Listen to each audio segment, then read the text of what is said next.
Alright folks, welcome to week 5 here in the men's division of Gridiron Queensland here. We've got the Ravens visiting the Gold Coast Stingrays, two absolute powerhouses in the men's divisions. And the Stingrays starting their season 2-0 after winning at the Thunder, then proceeding to win against the Vultures. So this is another big test for them. The Ravens, historically, these guys have met in many finals before, and their first encounter of the year has often led to a big game. Kenny Andres, and I'm joined here with Gerard Fitzpatrick once again for the men's game. Gerard, welcome to week 5 here in the men's division. Thank you, Kenny. It's great to be here on this wonderful Gold Coast evening. Now, I want to start at the top of the production here and just apologise to anyone who might have been tuning into the women's game there. We did have some technical issues that unfortunately weren't solved there, and we did lose a fair bit of audio in that second half. We do apologise for those, but also thank you if you've ventured on and you soldiered on to join us here in the men's division. We can assure you we are all set to go here for the second game here in this week 5 production of GQ TV, as the Stingrays here in the first quarter get us started with a touchback here in Nerang, the Nerang Roosters, the home of the Gold Coast Stingrays. And can I just say, what a magnificent job the Stingray staff have done with this field. It looks immaculate right here this evening during the sunlight and soon to be under lights. Yeah, the field looks good, and also the food they're providing. Yeah, Jersey Mike's here once again for the Stingrays. We've actually got an order coming in by the end of the first quarter for us to enjoy and keep our nourishment up. But we're hoping that both of these teams have had their nourishment this week and treat us to quite the show. First down and 10, and here comes Jared Stegman, quarterback for the Bayside Ravens, coming back after losing a shootout with the Brisbane Rhinos last week, 47-40, in an offensive explosion of points there between the two teams. And also Jared Stegman back wearing number 10, as we would have seen last week wearing number 3, but he had to keep that jersey up because Darius is back. Well, after spending a good long period of our media chats saying that he was not coming back, his body's not ready for it, there he is on the sideline, the head coach dressed in number 3, his traditional number, the jersey with his name on it, possibly ready to play against the Stingrays tonight. But in the meantime, running back 1, Nigel Fawcett takes his second carry of the game, his first carry getting him 2 yards or thereabouts, this one only picking up about a yard or 2 more as well. We've got 3rd and 8 upcoming as we have our order coming in by the lovely Tiafi Thurston, who is our lovely delivery lady. Thank you very much. And thank you, Getting me delivered by a vegan. Thank you very much. Tiafi Thurston, who registered an intercept, almost 2, in her game earlier today against the Raptors. 3rd down and 7.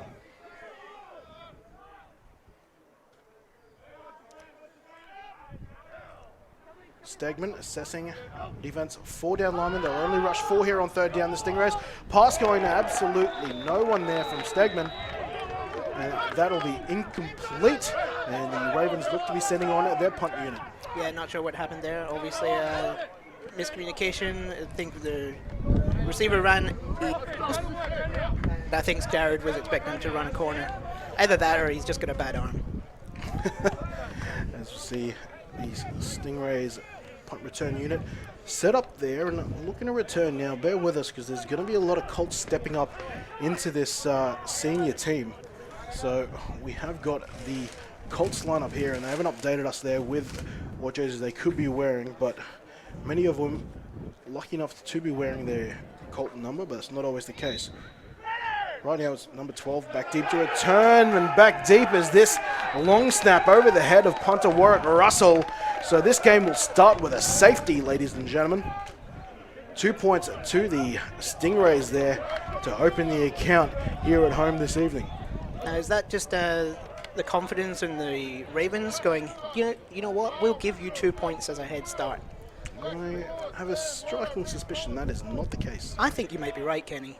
I think that was a mistake. And similar to the Ravens, Gold Coast. There we go. The people of GQ is back, Adam Bolton. Yes, he is. He's now retired as a commentator after 1 game and is back on the coaching sidelines. Apparently, according to the stories I've been told, or at least the anecdotal evidence, is that after ragging on the Stingrays offensive line all week 2 in their opening game. As a commentator, they said, if it's so bad, why don't you come back and coach it? And I guess that's what happened. I got a message from Darius after commentating their game as well, so asking me to go coach, which I did. I completely ignored his message and haven't replied. Sorry, Darius. Well, you're getting your response now live on the image. Bessie to elect to kick this off a tee here for the 2 points to the scoreboard soon enough. And returning this now is Colin Kugler. And he'll get it back to the 36, it would appear.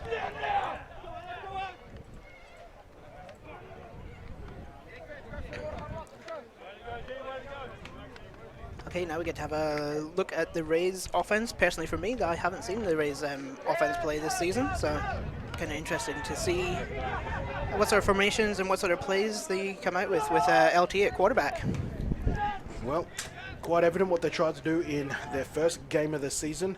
Between him, James Taylor, and Jonah Gardner, who's at running back right now, they created a three-headed monster in the backfield, and one of those heads right now will take his first carry. Gardner advancing the ball, maybe 3 yards, depending on where they spot the ball. Not a bad start to get their drive going. And tackled by Chris Clark. Chris has moved from free safety. He's now playing in more of a box safety position, mainly due to injuries, but personally I think it's a better fit for him. But that's just my opinion, and you know, I'm just here to give opinions. Certainly not facts. Second down here. And this will be another Gardner give. Gardner breaks through the initial line, past the first down marker, is still going, and eventually takes the tackle there. And by number 12, Ben, well, I have a feeling that's not Ben Stokes. I don't think Ben Stokes is here today. Yeah, no, he was back for the one game against the Rhinos, but someone is wearing his jersey. Number 12? And again, when good old fun when I ask if there are any changes, and they say no. Oh, it's good fun. Tommy Kilo back deep to return to pass here, and James Taylor can't reel that in. There's great pressure by Chris Clark, getting in and getting his hand on the ball, disrupting the play.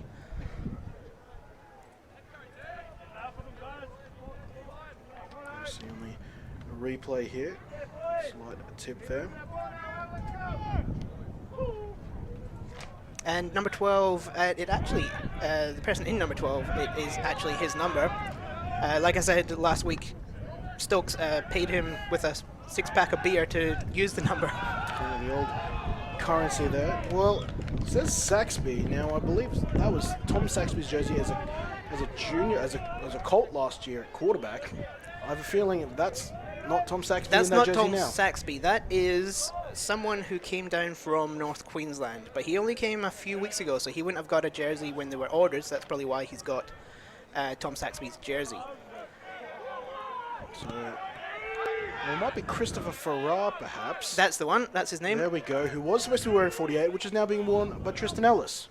So slowly unraveling this puzzle as third down is the puzzle for Tongi Kilo right now. He gets the ball out to Napier, who catches it after a bobble, and will get this in within 1 yard of a conversion here. The Stingrays, in my opinion, this ball now on the 31-yard line with 1 to go on fourth, will likely try to push for it here for a fourth down conversion. Yeah, that was great. Great there. Scrambled out the pocket. Corner or safety, whoever was covering the receiver, came down to run, contain, and left him wide open. Good play call.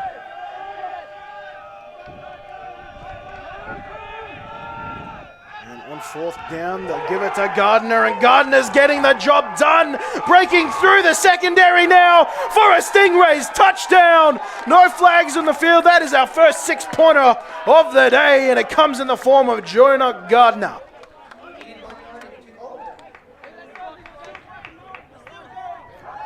That he did.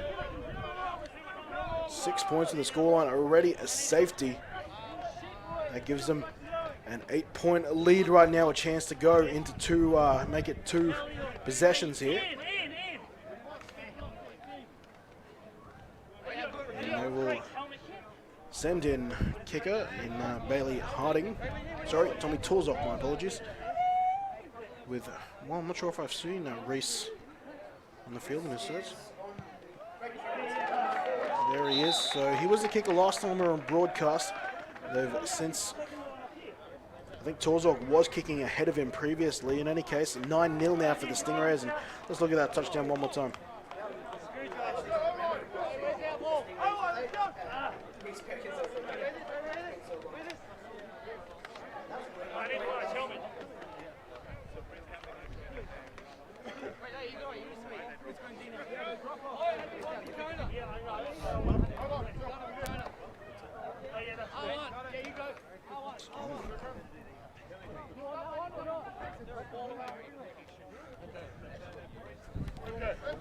So 9-0 score now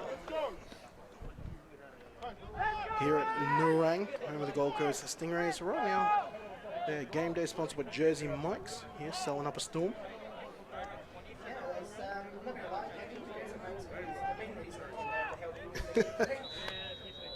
Nice to know it just wasn't the joy of giving back to this game of ours.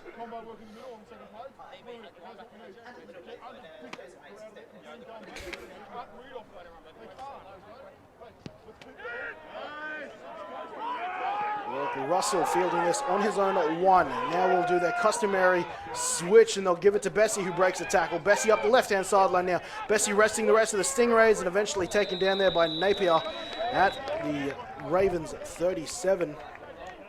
So not a bad return there for the Ravens, and Stegman will come back on after going 3 and out in their opening drive.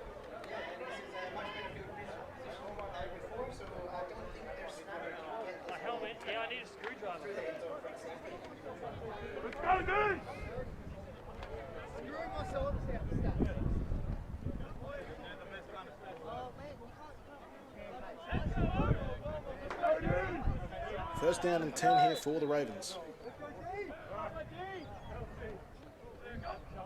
Stegman will give it to Fawcett, looking tough himself, and will grab 15 yards on that first down carry.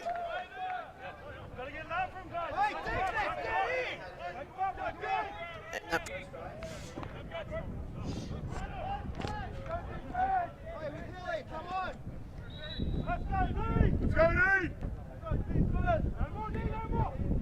9-0, first quarter. Ravens on their second drive now, trying to add their first points of the day. Stegman in number 10 this week. Play action pass, but under pressure now.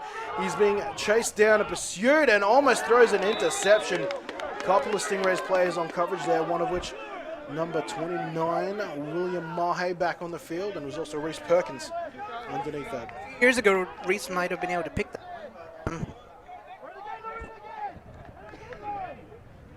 Yeah, Reese Perkins a couple of years ago. What are you suggesting? I'm not suggesting anything. I think I'm being quite blunt. Second and 10. Still one of the leaders and playmakers on this team here, Reese Perkins. Back to the pass they go. Climb in the pocket now with Stegman, evading a rush, trying to get Bones, and that's he does. A couple of yards on that play will make it a more manageable third down.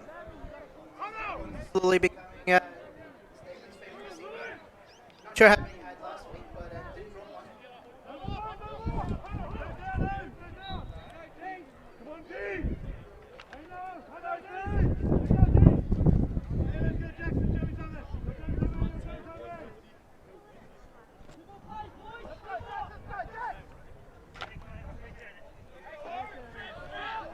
Third down and 1. More generous pass than I expected on that last one. That gets him within 1 yard here on third down. Stegman with a 3-by-1 set. He will look for his isolated receiver. And is that Liam Edwards catching it above his head? Yes, it is. A nice catch there, working on William Mahe, playing corner, a former safety in this defense. But that pass there, good enough to get them a first down. Yeah, that was a good catch by Skinny P on the side. Just pulled it in with his fingertips. Known to make a clutch catch or two, Liam Skinny P Edwards. 9-0 by the Ravens inside the red zone now. Force it. Force it. Can't find any space there. Damien Malloy in on the tackle. I think that's gone backwards there.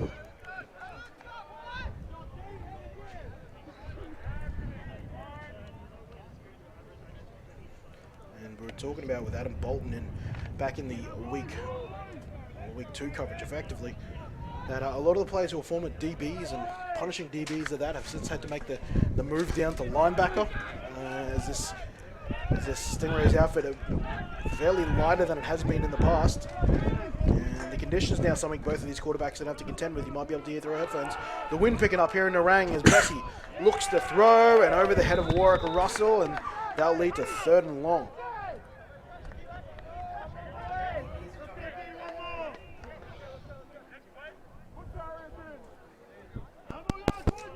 Yeah. Yep. And we'll see about giving Gerard their new microphone. Clearly, someone's not liking what you're saying, mate. As we see it, third down now, 3rd and 11.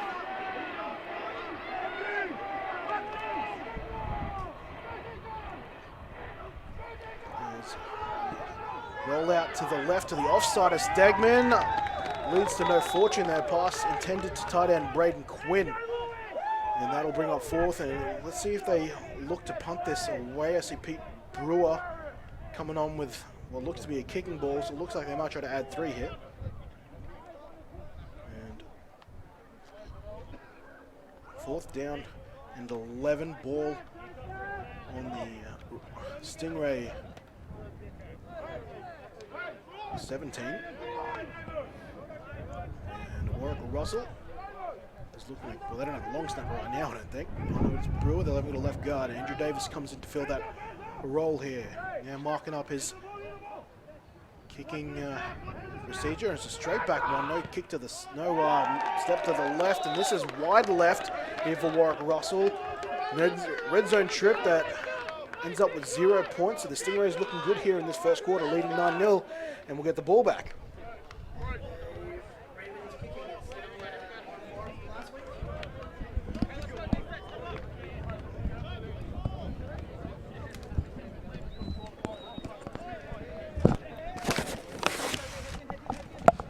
Sorry, we're just having some technical issues.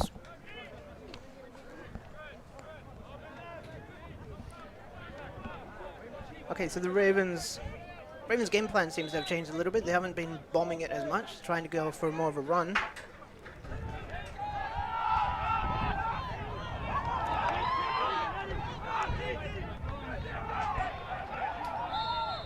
And the Stingrays, who have been running the ball more, went for a pass and another interception. This is pretty much what the Ravens need to kill the Rays' momentum and hopefully get some points on the board. But yeah, that was not much pressure, but a wobbly ball way over the head of the receiver.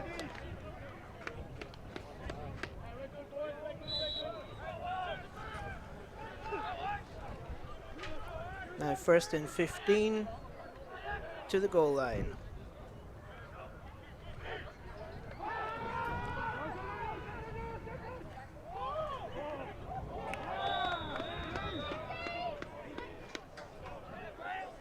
It's much harder doing play-by-play than you would think. Yep.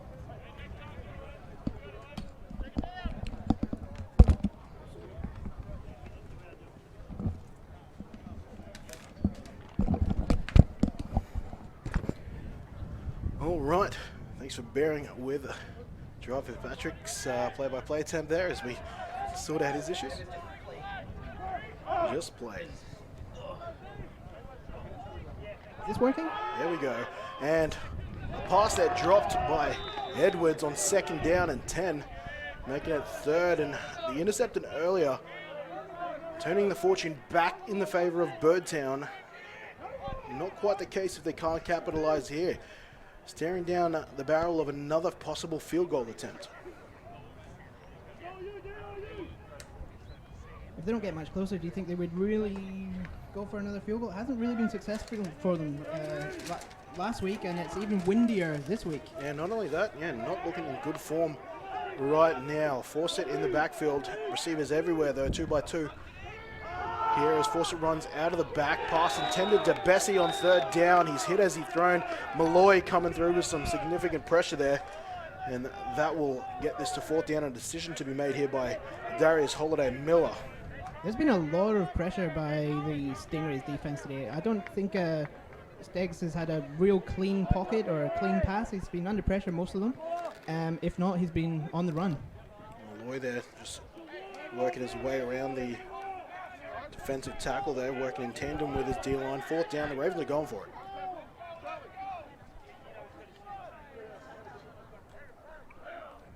Fourth down, 10 yards to go.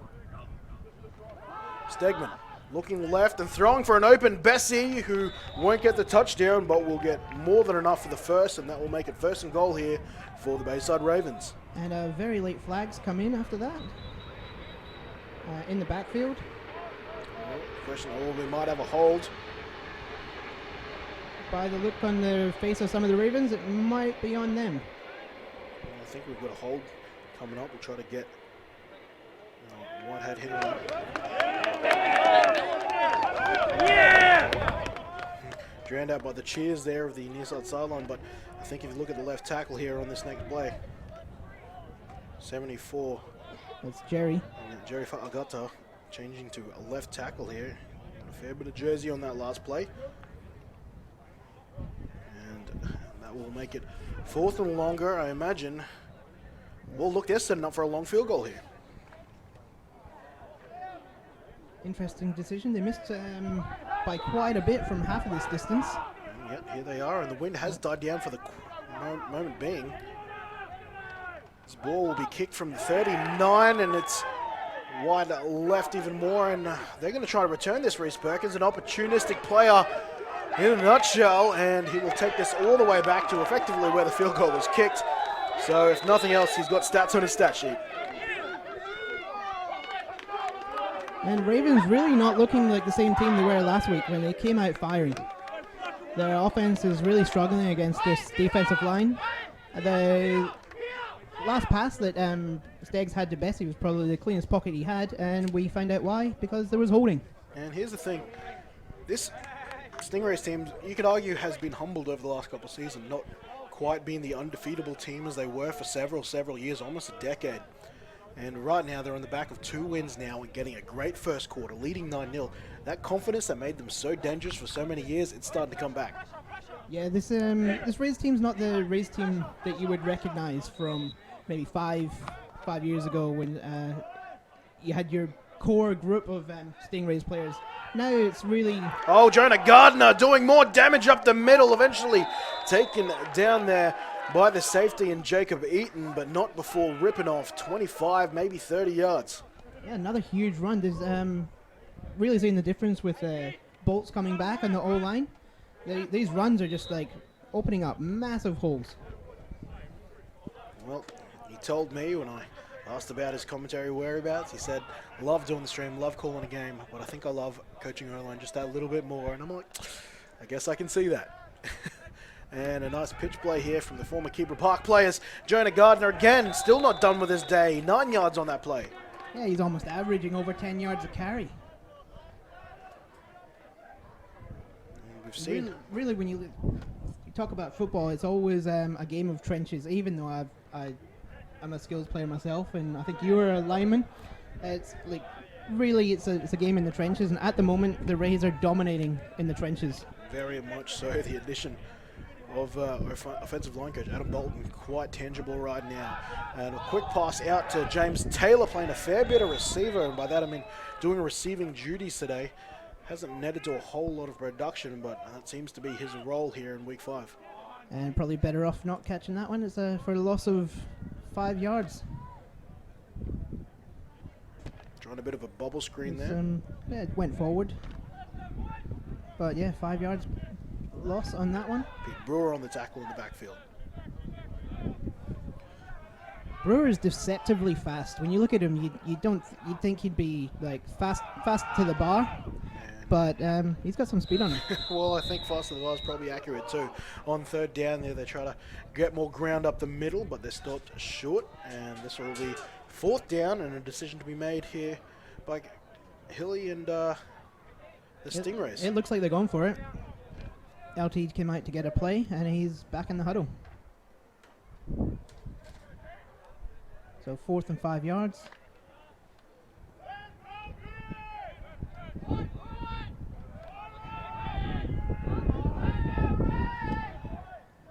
Set up with the tight ends on the left-hand side. Tonga Keeler here on fourth.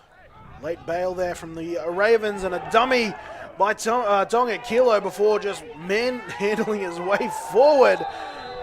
Just wrestling his way forward and keeping those legs pumping for a run that gets them 2 yards short of pay dirt. The Stingrays looking to add more here in the first. And again, the Ravens falling when it counts. That's the last time they had to stop him for 1 yard, let him in for a touchdown. Now there was just had to stop him for five yards to go, and it's a 1st and 2 yards, or 3.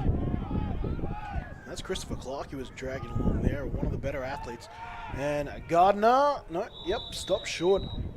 Tripped up in the backfield, and that'll see them maybe grab a yard out of that.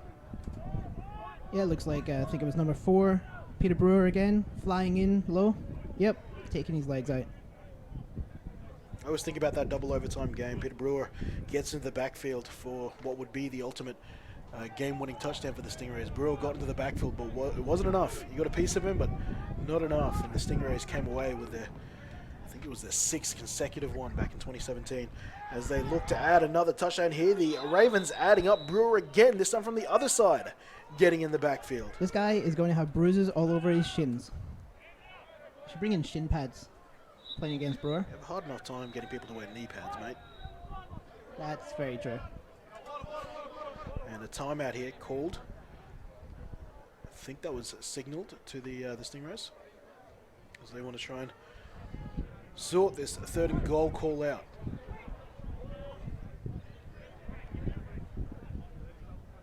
Ball being moved back that full yard. They're from the 2, a 2-point conversion, or their 2-point conversion distance away here from adding to their 9-point lead. And it looks like there's an injury in the end zone. That might have been an injury timeout. An injury timeout. It's one of the Ravens down, and I think it might be that mystery man at number 12. Chris Farrar, was it? Chris Farrar, I believe from North Queensland, I think was the assessment done on him earlier.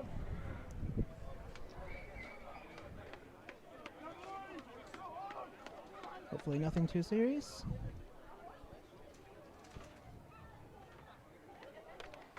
He's getting to his feet now, and both teams are coming back out of that timeout. So, and that's Brad Ebden assisting him off the field, so he's not playing today either. Another linebacker down. A couple players that looks like Matt Bailey, who was supposed to be making the shift permanent right tackle, and that still may be the case, but he might be double duty here, playing right tackle and his old position of inside linebacker. Fantastic one at that. Tonga Kilo at the line, rolling out to the left, now shortening his strides as he... Wow, is that going to be called a fumble? There are no whistles. The Ravens now, it's Eaton going down the right-hand sideline. He's just got linemen to beat. What a turn of events here for the Bayside Ravens, looking to give up their 2nd touchdown of the day. They have added their 1st, but I still haven't heard whistles, I don't think. We had a bad angle. Yeah, the question here, it was a fumble. He wasn't down before the ball came out, but was the ball over the plane? Well, we're trying to get a signal here. Malloy, as he's done many times on the stream, they're giving his opinion. So, we're looking. Malloy has a lot to say about this. Malloy is very... Well, he's always got a point. But Tonga Kilo, now... If you ask me, that ball comes out about here. That comes out before the line of scrimmage. We can't judge from our angle whether that's broken the plane or not. And we also haven't got the angles of the sideline officials of when they signaled touchdown. In any case, the Ravens are on the other side of the field with Eaton running the full length of the field there, a full 90-yard defensive touchdown. So Yeah, interesting turnaround. to I the thought distaste of the Stingrays, the Ravens are on the board now through a 90-yard fumble recovery touchdown there to Eaton. No. There's a fumble. Touchdown. Came out. PAT is up, and PAT is good. 9-7. Wow. We'll get another look at this. Gerard, try to make some sense out of this one, mate, as we try to cycle it all the way back to the fumble. from this angle, it looks like it starts coming out before the plane, but this isn't the best angle. You can see, I think that's Chris Clark just wrestling with him. The ball starts to come out here. It's at least And there. you can see his knee goes loss of down. control, and the knee is also down, but we can't judge. If this was the NFL, they'd say there's not enough to overturn it in the first place. Well, actually, I'm getting some input here from John Rowe, who's always watching in on a lot of these GQ streams, and he's reminding us that in 2015, the Ravens thought they scored, but because the referee also put up their hands up to signify a touchdown, but no whistles were called. Therefore, you got to play to the whistle, and the Wildcats at the time, they went back 99 yards score. So there's precedence here, and it's run the exact same way as it did in 2015. So if nothing else, it's consistent. The big thing here is, do the Rays let this affect them? We know the Rays can be quite an emotional team, both ways. When they're winning, they get emotional and they get confidence, and the confidence keeps growing. But when things go their way, they can start getting emotional and can play with their heads a little bit. Well, can't get much more of an emotional swing like that, knocking on the door, than the other team going back the full length of the field to the inch to score. And now this is the kick returner here, number 82 in Kugler, who's not happy with the treatment he's gotten at the end of that kickoff. It was a good tackle. It was just very close to the sideline. Just kind of finished over. And is making the tackle, big man number 92, Adoniel Thompson. As the Ravens look to try to get the ball back, and judging from the way these two teams are walking, that marks the end of the first quarter, an eventful first quarter. That seems to go very quick. One that looked like it was being dominated by the Stingrays until a very fateful play 2 plays ago. Yeah, Stingrays had all the momentum. They just seemed to absolutely be dominating the Ravens.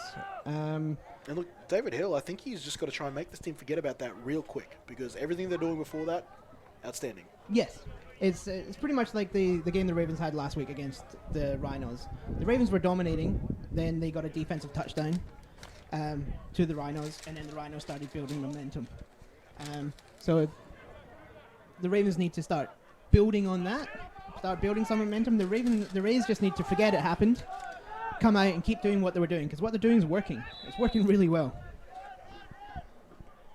First down here for the Rays. Their running game has been dominant. This time they switch it up, give it to the fullback dive to James Taylor, getting his first carry of the day, and it's stuffed at the line. There's nothing going there. It's the first time I've seen him going under center this game as well. A bit of a change up, but I think that was Bailey, one of the offensive linemen, getting in, making a tackle. The snap count definitely favors that of a linebacker right now. And he looks right at home back at his linebacker position. Gardner breaking one tackle and eventually taken down there by Ellis. I'm not going to suggest that the maybe loses a step of explosion right now, because right now he's had several carries of beyond 10 yards. Maybe just a little bit of gas returning to the tank as they start the second quarter. And like, let's be honest, that was a 5-yard carry, and we're talking like he's lost Lost yardage because he didn't go for 10.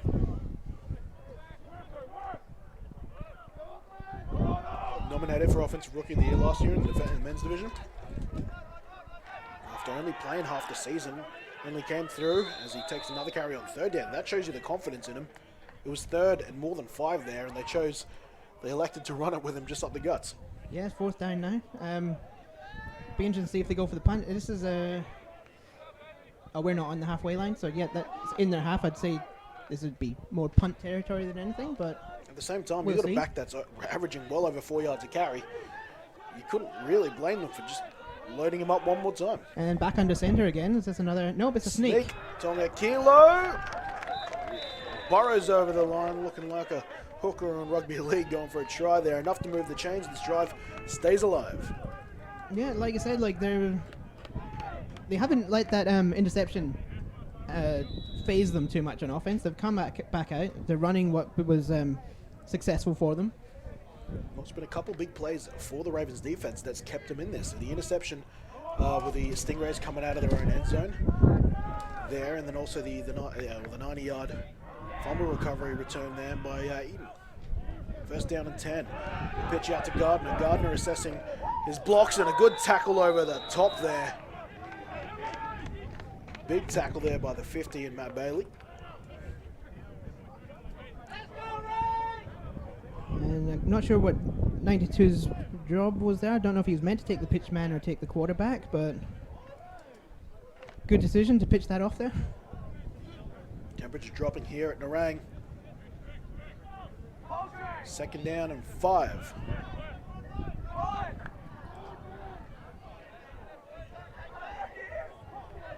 Gardner again beats the first linebacker in Ellis and then is quickly taken down near the line of scrimmage there, maybe half a yard on that last carry.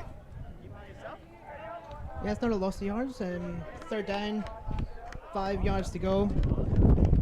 Be interesting if they dial up some play action. They haven't had much luck through the air. They haven't really tried though.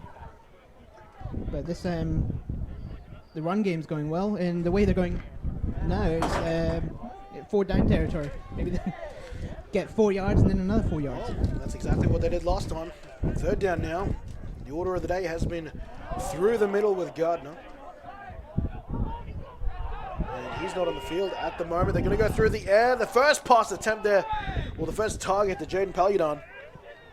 And it hits his hands and incomplete. He made plenty of clutch catches 2 weeks ago. He actually had a couple of receivers open there, if we see here on the wide. You can hear the Stingrays sideline yelling for an offside, and I tend to kind of agree with them. Didn't get it on that play. Fourth down now, and I think the Stingrays might concede this one. There is a big change of personnel here. They might be actually punting this away.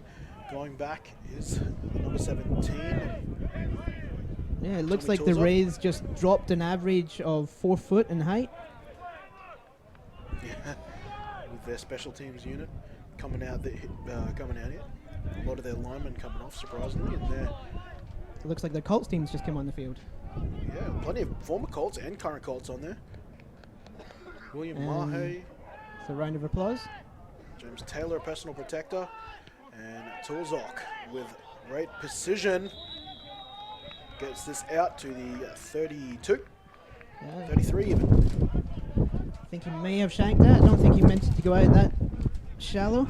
Well, that wind is really, it's in the face. To give you an idea, it's coming hard in the face of the Stingrays right now. It is probably towards your screen in a way, but definitely rolling right to left as far as favor goes. I can see a couple of the birds here at Narang struggling to fly in this breeze, in fact.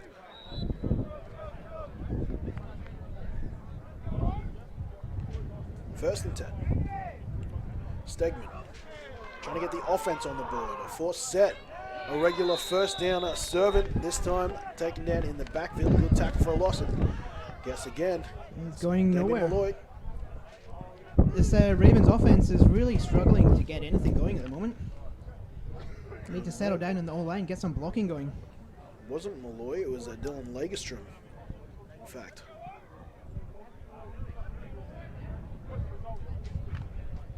Here's some of the starting defensive linemen there.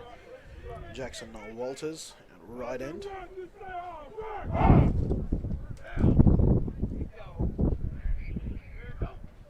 Stegman looking left, not changing targets yet, and he's got Bessie open, but he can't get that pass down.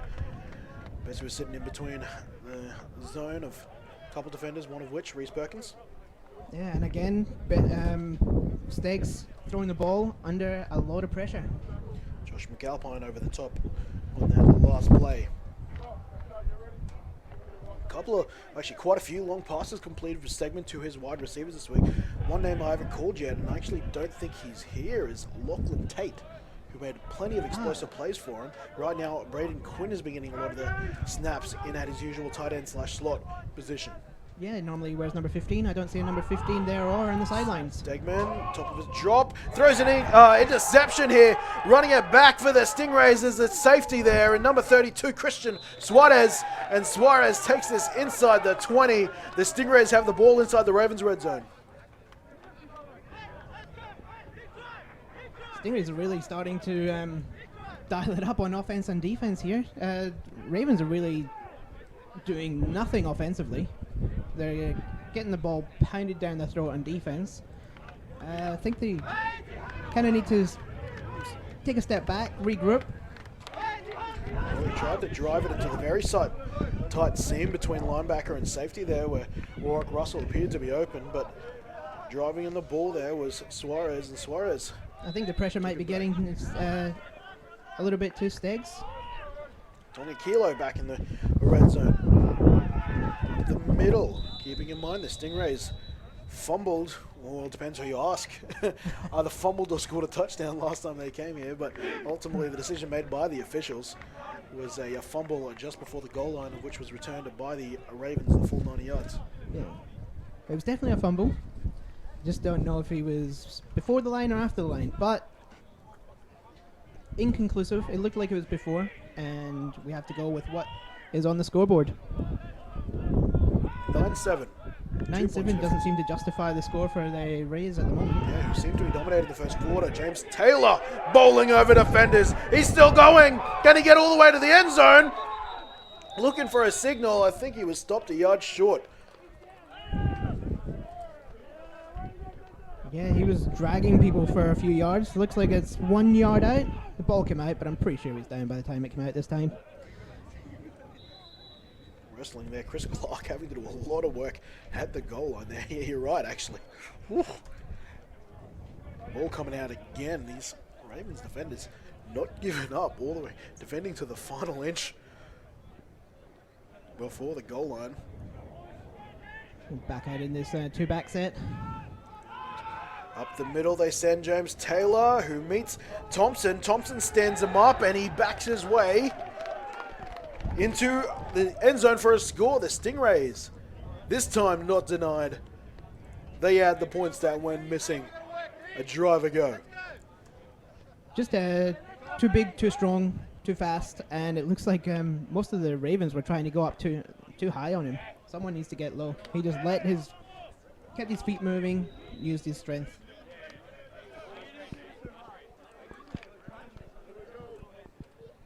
Becomes 15 with that James Taylor touchdown.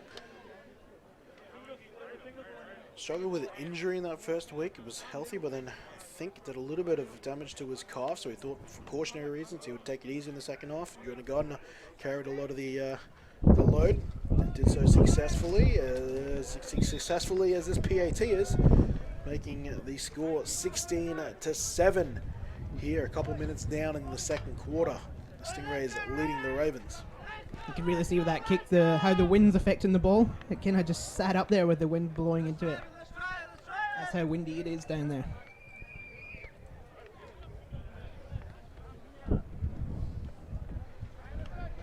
(16-7). Now, what are you doing if you're the Ravens? You're getting the ball back here. Your run hasn't really done much. Your pass has been pretty much under pressure straight away, so not a clean pocket. Steggs has got no time to do anything. Maybe if they've got some designed rollout passes. They'll have to try and find something. It's been a lot of force set and play action. Maybe try some hard counts, see if you can just get that D-line to just hesitate just a little bit. Torzok electing to kick off the left hash. Not a bad decision given the status of the wind. And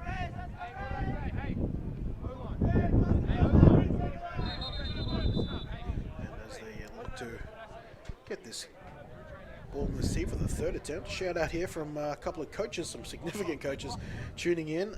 We've got Hollywood Rowe, of course, as I mentioned earlier, as well as Coach Kevin Wilson and Michael Kerr watching from watching with the Townsville Cyclone Gridiron team. They're up there for some some national duties, I should say. Well, they would probably know where number 12 was Oh, from. and this then. is off the leg of one of the men in the front line, and will eventually be recovered, or shall I say collected, from Tristan Ellis there, back on the Ravens at 30.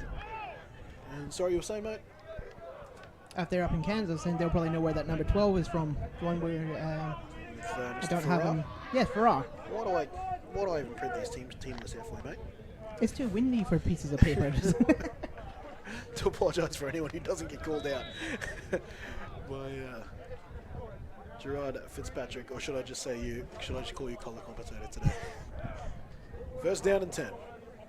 You got trips out to the right, but it will be a delay for Forsett. Gotten almost all the work on first down for the Ravens today, and has done so quite effectively. A much better start. Second and short instead of second and 15. At least it lets them open up the playbook a little bit this time. They can run or pass. They're not forced into trying to force something. Well, 2nd and 2. I can think of worse downs to dial up a play for. Galpine versus Bessie. Near to your screen. Forsett again gets the call though, and he is hit at the line. Tries to stretch forward for an extra yard or two. If some of the Ravens sideline suggesting first down, doesn't appear to be the case from where we're standing or sitting. Yeah, it looks like he got a few yards, but not enough for the first. Well, there are only 2 yards out there. A few. Oh yeah, look. Well, you look where the marker is. It'll depend on where they think his knee went down. He's a lot closer than I gave him credit for. Yeah. And in fact, they're giving him the first down.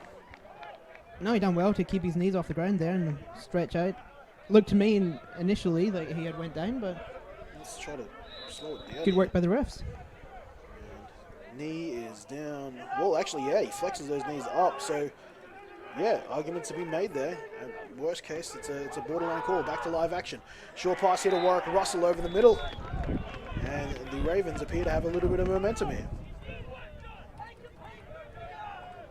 Yeah, a couple of good runs and completed a pass. I think this is what they need to get a bit of confidence after not a great start. Warwick Russell working on the linebackers on the inside now. 2nd down. About 3 yards away from converting. Stegman with Forsett. Forsett will get the delayed handoff. We'll have to try and beat the efforts of a D lineman early, and that's exactly what it does. But now he fumbles the ball. We're going to have a bit of a scrum for the recovery here. Neither side all that confident with the result. Can someone check? Is it raining out there? We got a couple of blokes who like to hit hard down on this gridiron. Malloy is one of those there, but I think it's actually as he tries to shake the lower man there where it actually breaks free. The Ravens still in possession and with a first down. Ball on the Stingrays at 32. Yeah, that was lucky. It was, as we were saying last week, it was really a fumble that was a turning point of the game versus the Rhinos. Yeah, a couple of significant fumbles there. First down and 10, and look who's back on the field as a player, not just a coach. It's Darius Holiday Miller with his first carry of 2019. How many more carries he has in him, well, that's yet to be seen. Yeah, let's see if he remembers what to do. This is why boys and girls at home and anyone looking to get into sports and media and sports and journalism, never trust a player when they say they're going to retire. No, at least in the amateur, the amateur arena. There's at least 4 retirements good for everyone. When he said he was going to be a head coach, we started putting bets on when it would be. I said as soon as they get a loss. The over-under would have been interesting. But out to the right end now, he's adding his first reception now, trying to dance his way past defenders. And then the big question is, he did stress that his body maybe not have been ready to play in 2019. Right now it looks pretty good, but again, stress, how many of those has he got in him? It's now 3rd and 4th. Let's see if the Rays can dial up some more of that pressure. As he said, a 3rd and 4.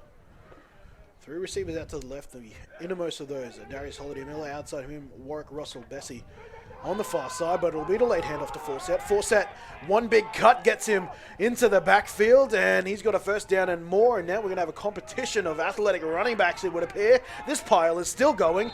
Momentum is still moving forward, and eventually it'll be blown dead inside the 3. No one was giving up on that. First down Ravens, and here's the back end of that run. And now we have a ruck. Yeah, absolutely, that's something that Northern Hemisphere will be very proud of.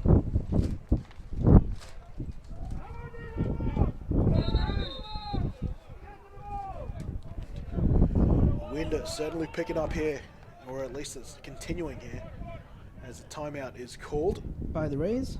Stingrays trying to find the final pieces to defend this drive here from the Ravens. It's been a good one. Oh, this is now first and short, and if the Rays get in, they take the lead. Ravens get in, they take the lead, which really is going against everything we've seen. The general narrative of the game. We're going to take a short break too. Be back in a few seconds.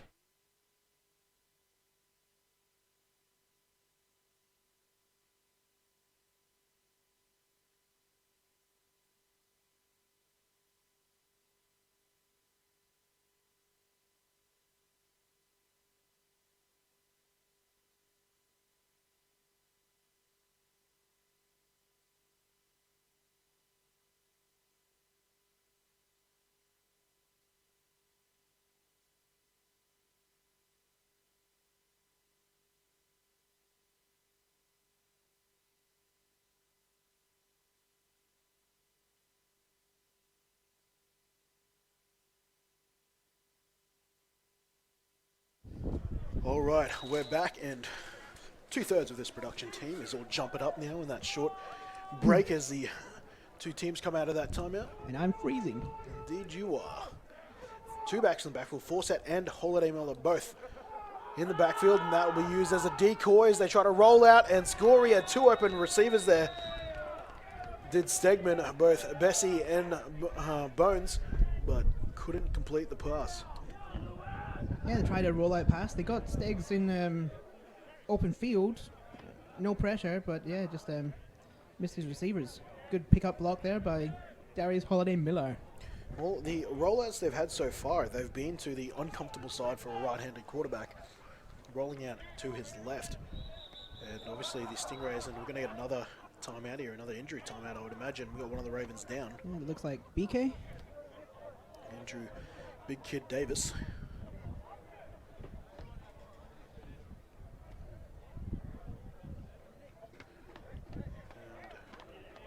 And he's getting assisted off the field. Doesn't appear to be significant. Gets a replacement on in the Ravens. As we get towards the back end of the second quarter, in fact, during that break in play there, the 2-minute warning was announced, so we've got less than 2 minutes remaining in this first half. And we haven't even been able to touch our jersey mics. No. Speaking of jerseys, I think I might go get one at halftime. Speaking It's windy up here. Second down and goal. Ravens 3 yards away from taking, well, not the lead, but making this a very tight ball game. Not that it isn't already. 16-7, Ravens trail. They'll give to Holiday Miller. Holiday Miller bounces to the outside. Has to beat a defender. Can't do that. A great tackle there from McAlpine to keep this inches away from a score. And the Ravens will have to go at least one more play here. Third down. He done well to bounce it outside to where there was a little bit more daylight, but good tackle. Great job from McAlpine, keeping his eyes back inside. He's the last one to beat, but this Rays defense is just really bringing pressure. Third and goal, less than a yard away. Not on the center segment, no thought of a sneak. Will he give it to Forsett? Quick pass, and it is batted away at the line. A couple of veterans getting in there and making a play. We've got fourth down here and goal. You got to say they've got to go for it here. The last couple of kicks have missed by half a field. Is that Malloy? Yes, it is. 16-7, fourth down, about 9 inches to turn this drive into 6 points. And the question is, well, I thought, will they consider kicking a field goal? That would have been the easiest one, not of which being a PAT attempt they would have had tonight. I think they want the points going in at halftime. Trying to make this at least 16-13. The pass on fourth down. Stegman forced to run. He's got space now, but he's racing Malloy, and he will get the edge. Touchdown, Ravens. The Ravens close the gap here on a 4th and goal scramble there from by Jared Stegman. Yeah, so the Ravens have now scored on a defensive play, and it looks like a broken play with a scramble by Stegs. It ain't pretty, but it's gritty. It's getting the points on the board, but they've got a whole other half of football to try and kind of score points more conventionally would be nice. No, that was a good drive nonetheless. Obviously, almost sputtered towards the back end there as they look to line up this PAT to make it 16-14, and only the safety separating these two teams. But let's not forget, Fawcett did some fantastic work in lead up to that, as this PAT is up, and a good 16-14 is the score here now with only seconds remaining in the first half. Ravens with a long drive there, starting around their own 30 to eventually get that in. Fawcett, huge on the early parts of that drive. Yeah, much better drive that time. Managed to actually break a few tackles. I think the first person was bringing them down the first time. For a few drives. He managed to actually break a few little tackles and get some positive yards this time. Taking a little bit of pressure now off of Stegs. Had a couple of cleaner passes with less pressure. Now he just needs to execute and hit his receivers. Bessie waiting for a kicking ball. And the Stingrays now, who exploded into this game, started 9-0. Looked to be making that a 16-0 real quick before things turned in favor of Birdtown. Now feel like they might be trying to snatch momentum back with seconds to go here in the first half. Deep kick here from Bessie, but the wind will pick it up. They'll field this at the 17. And that is the 82 again, who's handling return duties, and Colin Kugler from Miami, if memory serves correctly. First down and 10. Let's see if they don't try to air it out and try to get a couple big plays here, maybe to number 85 there. Yeah, I think they have to start passing. They're starting on their 25-yard line. I think they've got 2 timeouts left from memory. And we are, I'd say, less than a minute to go in this half. Significant change to their offensive line. Hits Williams, number 71, is out now. He's taken his pads off, I believe, helmets off, and he might be done for the day. Pass attempt here, down the middle. Pass caught there on the curl route for the Stingrays. Bringing that in is the veteran Enrique Hataya. And that'll be the first of 2 timeouts remaining. The ball now waiting for the official spot, but it looks like it is on the 35 of the Stingrays.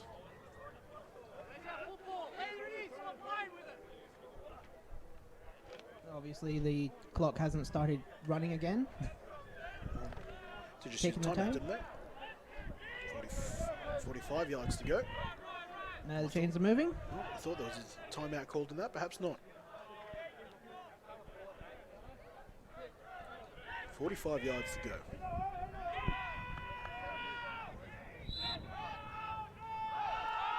Whistle signals in play. Tony Kilo will try to do this on his own. Cuts back in the field. He'll certainly tempt that idea. Takes it into Raven territory. Eventually takes it from the Stingrays 35 to the Ravens 37.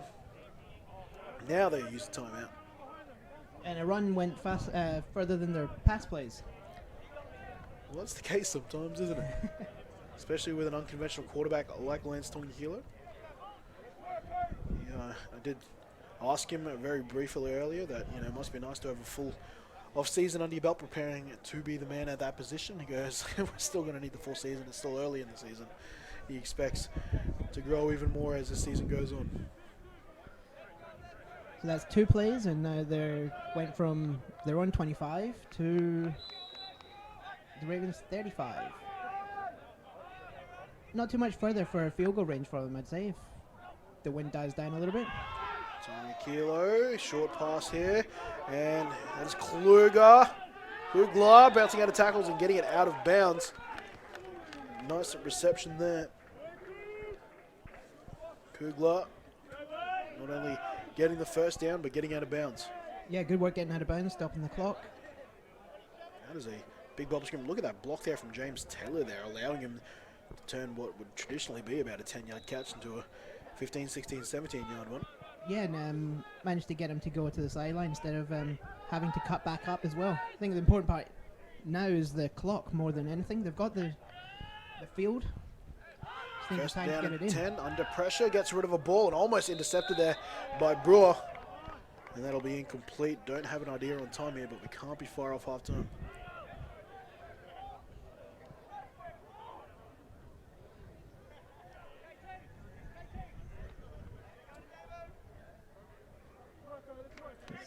Second down, 20 yards to go.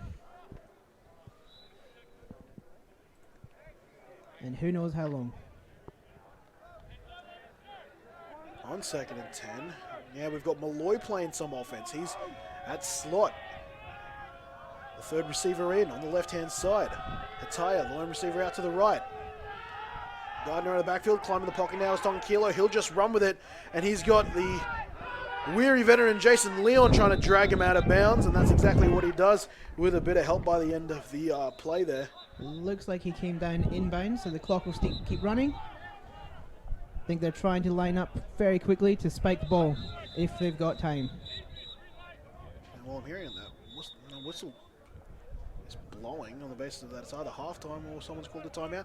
The Ravens have called a timeout. Fortuitous possibly for the Stingrays here. Yeah, I don't understand that call. Well, they're obviously concerned about how they defended the last play, concerned that it might affect the next. You can see Leon wrestling with Tony Keeley there, two warriors of this game here, of this era. It is 3rd and long though. I know the Stingrays were rushing back to line up. I don't think they were going to spike the ball, because that would have taken them to 4th down. Maybe that's the Ravens thinking. They didn't want to be caught off guard without proper defensing. Yeah, on top of that, they might have just been concerned. Their defense might have been a little bit gassed.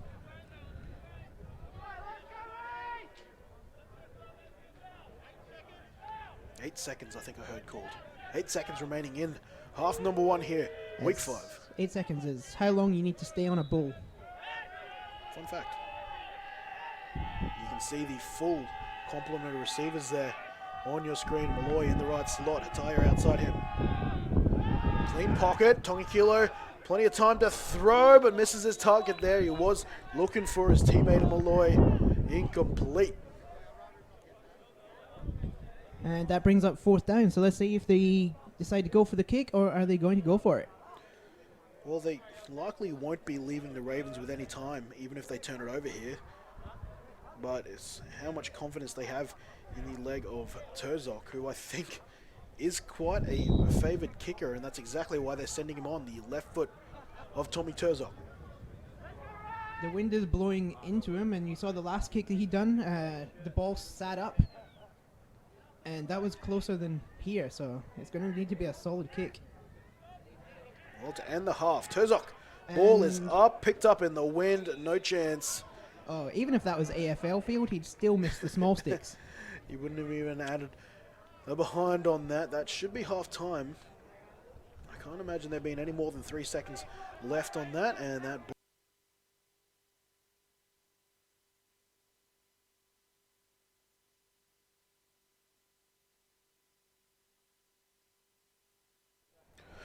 all right, welcome back. Both teams ready to go here. Half number 2, 16-14.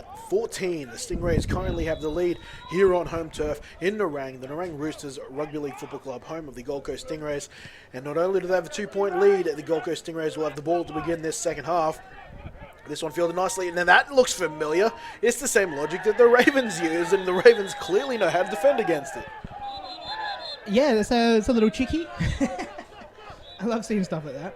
I wonder if they've put it in just for this. It would not surprise me. I've been around the league a while. I've spoken to coaches.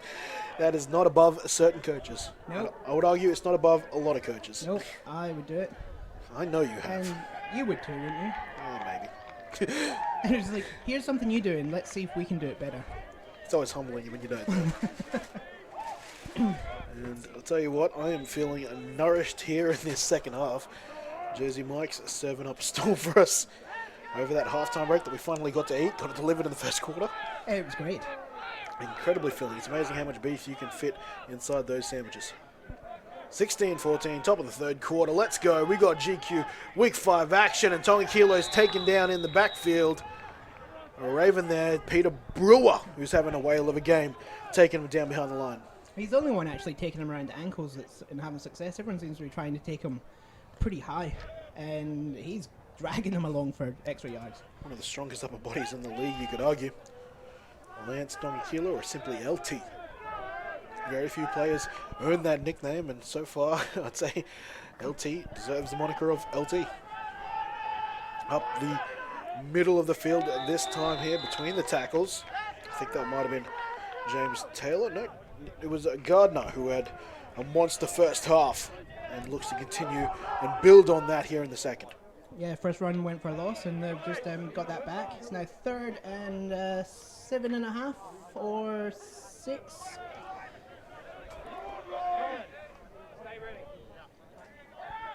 I also checked with the officials at halftime, and the score is correct because we weren't 100% sure. And neither was anyone down the watching live here at Narang as well, as Payton makes his first catch of the day. That's his 3rd target though. Yeah, I had some people downstairs saying they thought it was 20-something, and it's like, I better get this checked. Not the first time I've said that either. Won't be the last. Eventual tackle made there by Tristan Ellis. Couple of changes. Quimby now stepping in at cornerback against Jaden Paladon here for the Ravens. Something Holiday Miller mentioned during our little media chat during the week is that he felt last week his defense, or his pretty much both teams, as we look at this play up the middle, stuffed here, squirting out. Now he's wrestling with Chris Clark. Chris Clark has forced him to fumble so far today, and he gets a first down. Oh my lord, what can't this man do? And again, like we were saying, they keep trying to take him up high. He just keeps his legs moving, and he's just getting all these extra yards. Just squirted out of what looked to be a short tackle at the line of scrimmage. And something ceased play here. I think we got an injured player. It's one of the linemen. It's Mikiri Rapana. And so we're going to take a big break. But yeah, I was mentioning, you mentioned probably a learning experience for him at head coach, whilst he's double dutying today as a running back and a head coach. But he said he probably needed to find a little more trust in his rotational players last week. He felt that players both on his offense and defense and starters, they were clearly gassed in the 4th, and he made them play some long minutes and extra snap counts, and he probably should have showed a little more trust in some of his second stringers and rotational players to try and ease that load on the team as a whole. And he said it's something he'll take with him moving forward, and I think there's an example of some of the guys rotating in now. Yeah, and even this week they're down 4 or 5 starters on offense, so some of it's not by choice, some of it's out necessity. And yeah, Quimby comes to us from the town of Springfield, where he's the mayor. Not true, but I get the reference. Short pass here, slant to Jaden Paladon, who breaks 2 tackles. Now he's in the open field. He's dangerous here, but it'll be Jacob Eden who'll take him down, but not before he gets this ball all the way to the Ravens 25. And if that's the Rays starting to find their pass game, they're going to be very dangerous. Well, yeah, they've already got their run game well and truly sorted. You see the route off the line there from Jaden Paladon. Just working the slant against the soft coverage, Quimby. And after saying all that, it's like, okay, well, you've got rotation, now earn that trust of your quarterback. Right. Exactly right. No, quarterback, head coach. Indeed. Malloy playing more slot. This will be a fixture in this second half in a bit, not just a package. He'll try to throw him. No, Tonkilo, he cuts back after a pump fake. Flag's thrown in from the rearmost judge. Tonkilo, in the meantime, will cut back across the field, and from the 25 will take it all the way to the goal line, while flags are down. Flag on the field, and they've got more missed tackles on that play than they've got points. I was wondering where you were going to go with that. Let's take a look at that. As you can see, the clear hanky on the field. We'll take this back. It was clearly a designed pass play, and that's Tonkilo just showing off his athleticism. 2x2. And it's coming back. It's been called as a hold. Trying to figure out where that hold might have been. There is a lot of congestion at the line of scrimmage.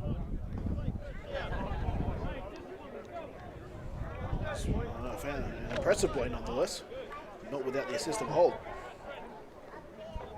Ran into Damo Malloy downstairs before. Yep. As usual, How did he's he- just yeah. oozing confidence. Did he have an opinion on that fumble? He was certainly giving it to us earlier. Yes, he did. I told him it was a fumble. And how did he take that? He gave me a dirty look, I think, or like it could have just been his face. Could have just been the standard Malloy look. But you're right, he certainly walks around with a swagger. First down and 20. Deep drop, it's a good pocket. Almost touching the ball though, and it's intercepted by Quimby, and there's that trust you were talking about. A lofted pass taken away there by the Ravens. Second interception of the day, third takeaway total. And that's a huge turnaround. Went from being a touchdown in Ray's favor to Ravens getting the ball back. All the pressure there. I think that was Jack Capewell coming around the corner and maybe getting a light touch on the ball there. Whether you want to contribute that to the interception or not, I'll let you guys be the judge of that. But nevertheless, that Well, Quimby still came up with interception, and I think he'll give himself the key to the city. he'll certainly give himself a well-earned pat on the back after that play being right there where he needed to be. The Ravens jump back on offense for the first time here in the second half. Here comes Stegman with Holiday Miller and Forsett in the backfield. It'll be a give to Nigel Forsett, and he will be stuffed after a 1-yard gain. Malloy around the ankles. And we're starting the second half like we left off in the first half. One change you can see is they've got Darius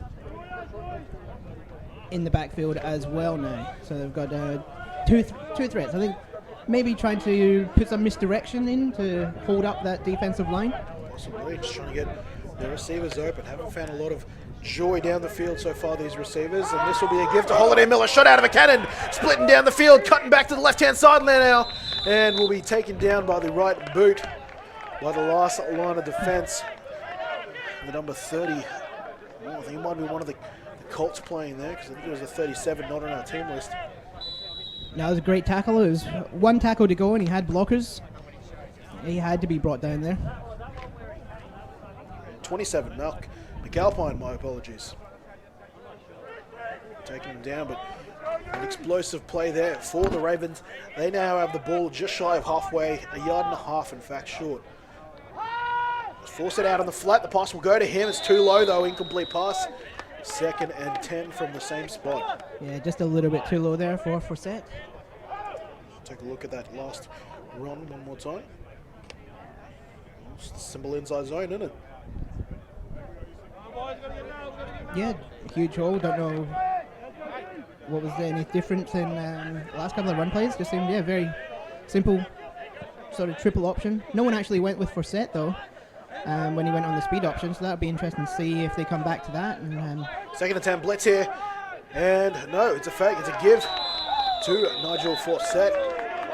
But Reese Perkins was there.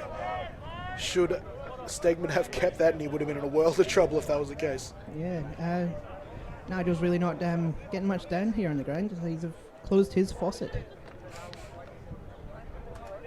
It's a pun. That was Newton there on the stop. One of the toughest young players in this men's division. Third down and 10. Trips out to the right. This 3x1, which has become incredibly in vogue in today's modern offense. Stegman with a clean pocket, driving it downfield, and that's a drop. Didn't register one last week. Warwick Russell that time dropping a chain mover of a catch there. Yeah, that's not good enough, Bonds. You're not meant to drop them. And Malloy not talking trash there. Actually, a bit of encouragement for his Queensland teammate. Could be sarcasm. Could be, but I think he's actually genuine. You can see the development of certain players as they go to the league. David Malloy trying to give his combatant there a pat on the back, and you'll get it next time. 4th down now. The Ravens are punting here after the Stingrays defense after giving up a couple big plays, namely one to Holiday Miller, stiffened up in the middle of the field here, and now they've earned themselves a punt on the Ravens' opening possession of this second half. Under pressure, while Russell gets a good punt away, and this might be inside 20. Let's see where they spot it. Inside 20, well and truly. In fact, he's still backing up. He's moonwalking here as a sideline official. Now he's moving forward. Where's he going to go with this? Oh, there's the stop. And it's about the 14. A good punt there. Yeah, it's good. They've given them the length of the field, and considering the Rays are predominantly running the ball, they're going to have to march almost the whole length of the field. 2-point lead here. Is that giving you much confidence for the Stingrays here at home? From what I've seen right now, it wouldn't even surprise me if this was the final score. With the way they're going, both these defense playing great football right now. A couple turnovers each way. Tonga Kilo up the field, chased down from behind. He might have just got that back to the line of scrimmage. If not, it might be a short sack here for the Ravens. Well, it seems to be the pattern at the moment. The LT tries to run, get stuffed, hand it off to the running back, and he gets about 6 or 7 yards. See if it happens again. Adoniel Thompson around the edge. Isn't he just adding more and more technique to his play as he plays longer in this league? Yeah, he's a great player. He just goes hard every play. Doesn't give up. 2nd down and 10. Tonga Kilo with Gardner. He'll step up and he'll take it himself now and runs into the teeth of the D. Picks up a yard or 2. And involved in the stop there is a defensive tackle there, and Brunson Awani. Someone slow to get up. Not injured, just slow to get up. Sounds like me every day.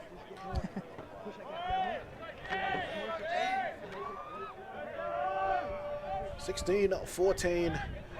First opening minutes of the 3rd quarter. 4-man front for the Ravens. Bailey playing both tackle and linebacker here tonight. A pass off the middle. I think that was a bit of the old stick concept, and they'll pass to the first read on that play, and that'll be a good gain to Dylan Napier on 1st down. Yeah, he's on been brought down, but it looks like it's enough for possibly 1st down. Right, we're going to Depending on the spot. get an injury timeout here. It's Napier on that 3rd down catch. Yeah, he was hit hard in the midsection. Let's hope it was above the belt. Yeah, there it is. The old stick.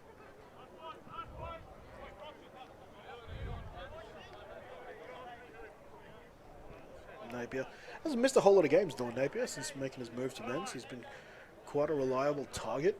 Spoken many times of his improvement. I say that he's actually become probably a better men's player than he even was a Colt, and he was a part of a couple of competitive Colts teams. Yeah, he's a very quiet achiever. You don't hear much from him. Just gets on and does his job. That he does. 4th down and short.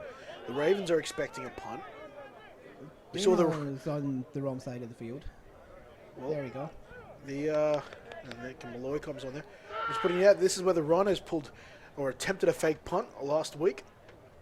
It won't be the case here, and that's a beautiful punt off the boot there. Fielded on the fullback at his own 27. Warwick Russell can't fight past too many more defenders, and Jackrakam Rithadech combined with a couple of others make the tackle there on special teams. The Ravens back on offense.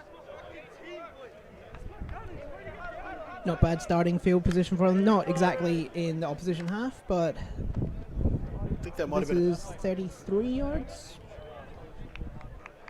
a couple of the young players all getting together. Tolzok praising his coverage team there, of the young Appy and Jack Kamrithodich, two close friends there. Obviously, Jordan Appy, a full-time men's player now, and Jack Kamrithodich playing both Colts, started there and also rotating here at the senior level. Goes down in 10.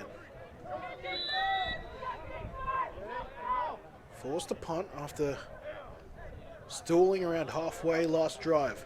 Holiday Mill, they'll start this drive the same way they attempted the last. Holiday Miller racing up the left-hand side. We're calling a track meet here, but the sideline will put an end to that. It'll be another first down carry here for DHM. And you can see a sudden improvement in their offense with Darius now in the backfield.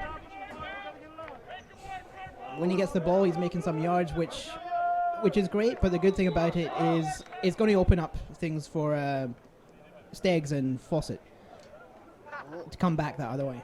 He suggested there was just too many injuries keeping him out, or at least that sentiment to me and many others when he announced his decision to become head coach.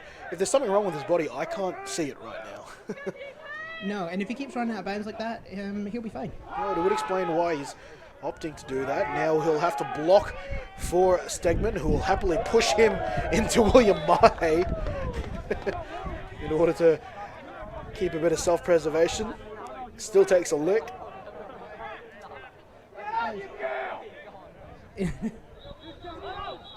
And Ray on the ground's getting some words of encouragement from his own sideline.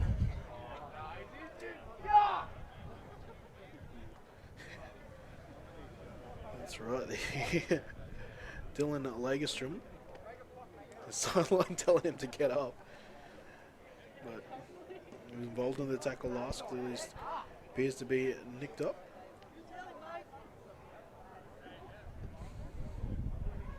Jack Kamrithodich getting the defensive play call to cycle in. And now he's up and getting a round of applause. Congratulations on getting up. Hobbling off the field there. He'll get assessed and see what his future participation is here tonight.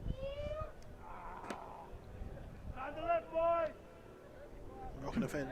Is that a fantastic moustache I see on the young man? Isn't he the quarterback, the new quarterback for the Jacksonville Jaguars? Shout out to it's got an interesting last name, starts with an M, doesn't it? Yeah. Second down and 4. Is that miscommunication or is that a draw? In any case, it'll be a first down. Or will it? Holiday Miller getting awfully close in any way. Yes, it is a chain mover there. Holiday Miller. And we're seeing immediate calls to the sideline here. And a player's down. I thought it might have been Darius, but it's a Stingray. And Malloy was immediately calling for the sideline assistance.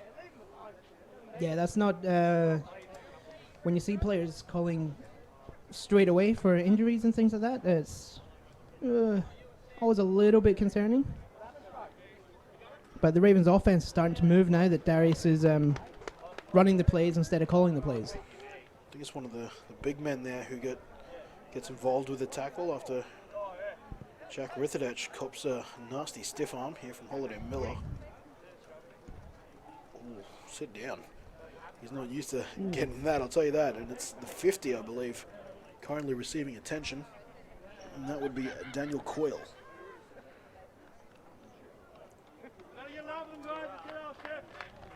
No, and good news is he's up and walking off and he looks fine. That's good. Walking well and truly under his own power there, so no dramas, but it is back-to-back walk-offs for the Stingrays defense. He has forgot his helmet. Where's that? I think, yeah, you're right. I can't see anyone. Don't see anyone carrying his helmet. There's not one just lying on the ground, is there? Well, if there is, they're about to find out. I don't know, maybe someone was nice enough to carry it off for him, or perhaps his replacements taking it. Third quarter, Ravens chasing 2 points right now on their third offensive possession. Pump fake, drops back even further. Now Stegman will run with it. He'll have to lose ground to try and gain ground. Holiday Miller will try to lay a block and it'll get out of bounds and will be hit and takes out Stingrays players, Jaden Ballion.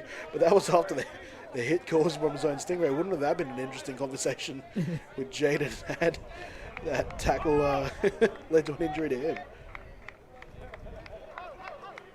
It's Reese Perkins. One of his own teammates just throw him into him. Can still lay a lick. Mr. Perkins, dad of 2 now, I think. Or soon to be 2. that he knows of.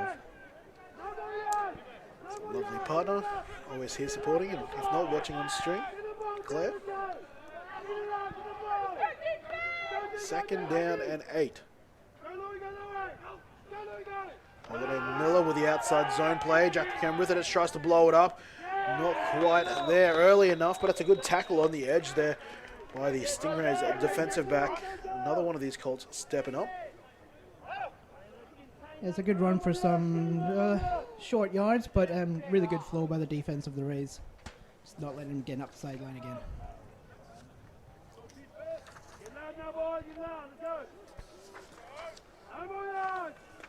The Ravens offense is starting to pick up a little bit of momentum now.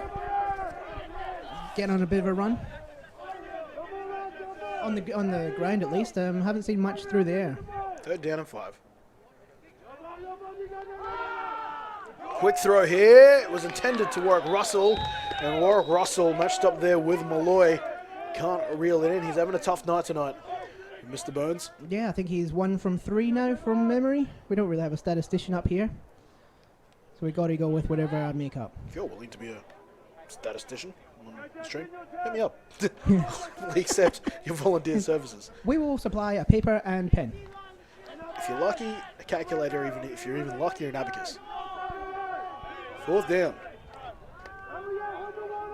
Still 5. Last target was Warwick Russell. He's in the right slot right now. Force it in motion to the right. It's at least show to him, and then they try to draw to Holiday Miller, but Tonga Kilo, who is not receiving enough love on offense, feels he needs to go on D2, and he blows up that play in the backfield. And Malloy knows where the camera is.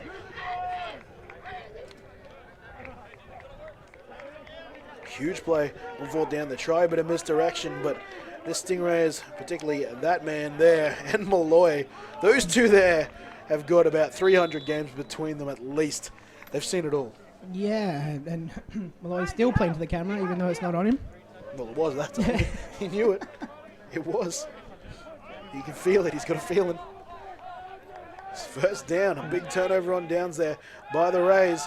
And now they'll try to flip field position with a strong run and not slowing down his production here in the 2nd half is Jonah Gardner.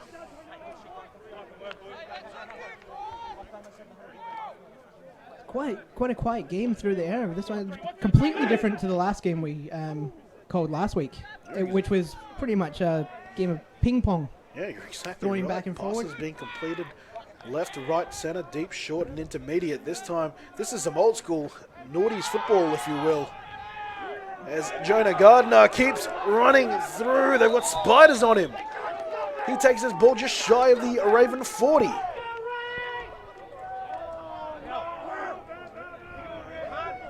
Now we've got someone else slow to get up. So Raven down.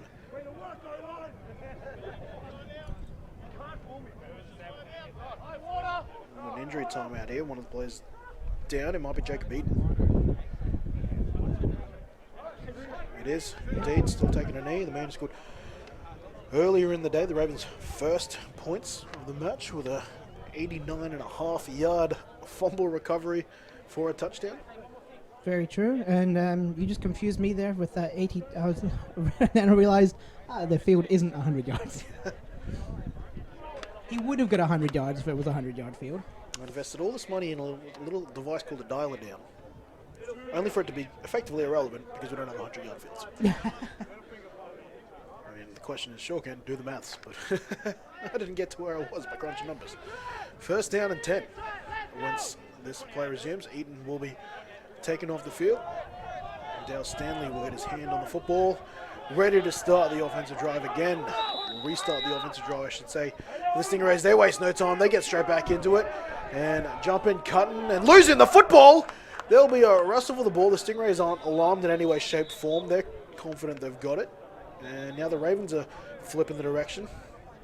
Well, it'd be interesting to see who comes up with the ball and then who this flag is on. So you can see top of your screen, there's a little flag just sitting on the grass. A little hanky. Trying to get attention. Hey guys, look at me. Oh, a bit of argy-bargy going on.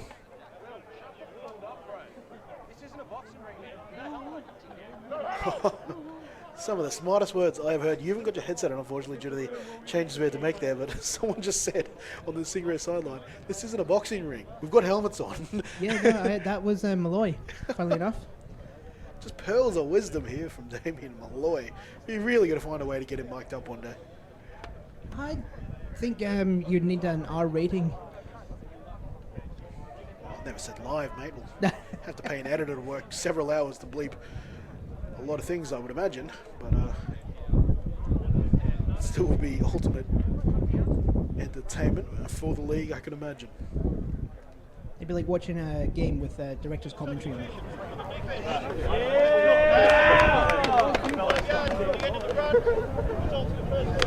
Pick up the exact penalty, but it is obviously on the Ravens there. It was an illegal substitution. Illegal substitution. And obviously there was a fumble, but it must have been recovered by the Rays, and the 5 yards is tacked onto the end of the run, which it doesn't look like they moved the chains. Happy Did that? days for the Rays, it would appear. All that coming up. Mill Rays, if you will. Gardner stood up, but still managing to get past the line of scrimmage. Picks up a yard. And again on first down, it doesn't really go very far, but second down seems to be very successful for them. It's the money down right now, isn't it?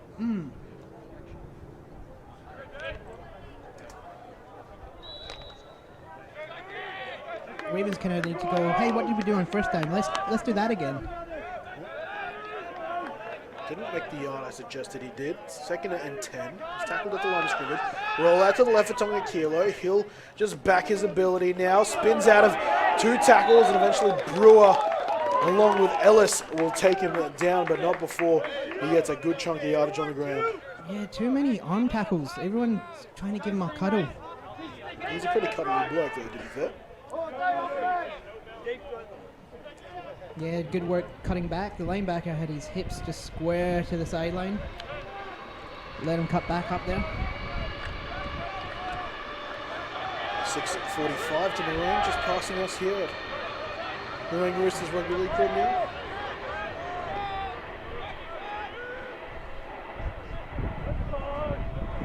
Three wide receivers, left slot. There is Kugler. And they're looking that way, but now backs up and tries to throw over the middle. This is intercepted by Clark. Clark has got some pace, but not a whole lot of room to operate with, and the Ravens come away with takeaway number 4. Yeah, LT was under massive pressure there. Went off his back foot and just aired that ball out. I wouldn't want to be throwing the ball off my back foot in any direction where Chris Clark's going to be. Well, they send a bit of pressure there, and the Ravens, we just missed it. You can see them. They actually send, in addition to their 4 linemen, they send 2 linebackers. It's Jace Leon that eventually gets in his face and forces the awkward throw. I thought Kugler was going to reel that one in, but in better position it was Clark.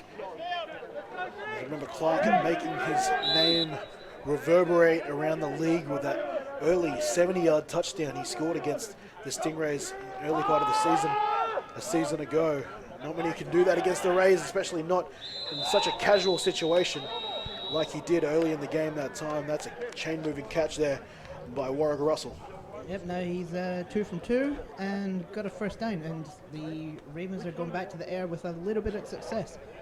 So let's see if they managed to move the ball well with Darius that last drive. Haven't done much through the air. So let's see what the game plan is on this drive. Did a good job on Jared Stegman so far, this Stingrays team. Forced him to take a lot of underneath options. Haven't allowed him to throw long. Here goes Fawcett with a bit of space.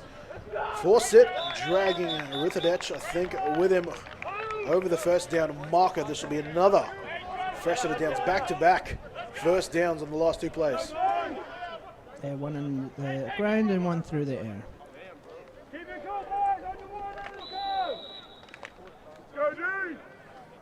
And a lot less pressure this half on Stegman. I'm not sure if the D-line are gassed. They gave everything they had in that first half. 3 or ball if the blocking's better. Okay, no los dos. Pass over the middle to Holiday Miller in the slot. A stick concept of their own. The Ravens. Quick catch, good yardage on first down.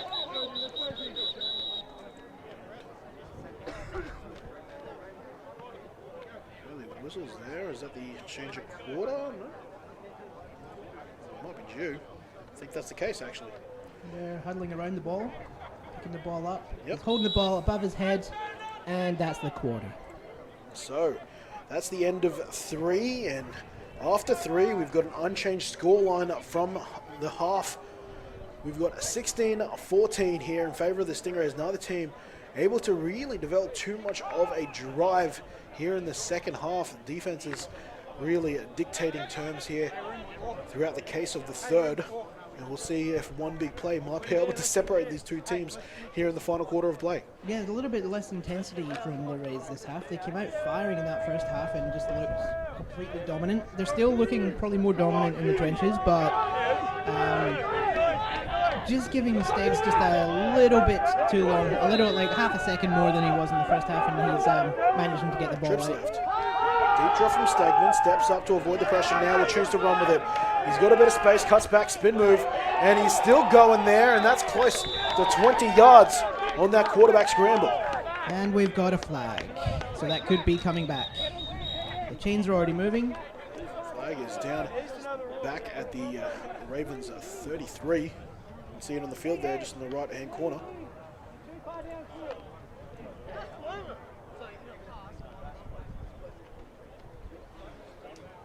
I'm not sure what the flag's for there. Right here is, Nope. It isn't. well, irrelevant. No flag on the play. The flag was for an ineligible receiver on a run play. So, well, to be fair to the defense of the sideline, Josh, so many RPOs and stuff nowadays, sometimes you forget that a pass wasn't even thrown with the different options thrown at you. Yeah, but it's good to throw a flag, have a little chat about it, and go, oops. And, Referees make mistakes as well. well, it's always interesting. I bet he walked back with a bit of a smirk on his face, knowing that he probably already assessed the situation. And he said, oh my lord, how quick did that defender shoot through? And how quickly does Stegman quickly recover? How many times did I say quickly in that past 10 seconds? Let's take a look at that. And you said it quite quickly as well. There's a massive hole there, and that timing was Perfect. spot on, and I'm surprised Stegman is still alive. That's Malloy. If someone can pick a snap count, it is him. Two Australian players at their trade there. Malloy, Australian safety, and Stegman, the QB1 for the Australian outback. And Malloy played years at quarterback, so he's used to snap counts. Didn't know he was used to other teams, though.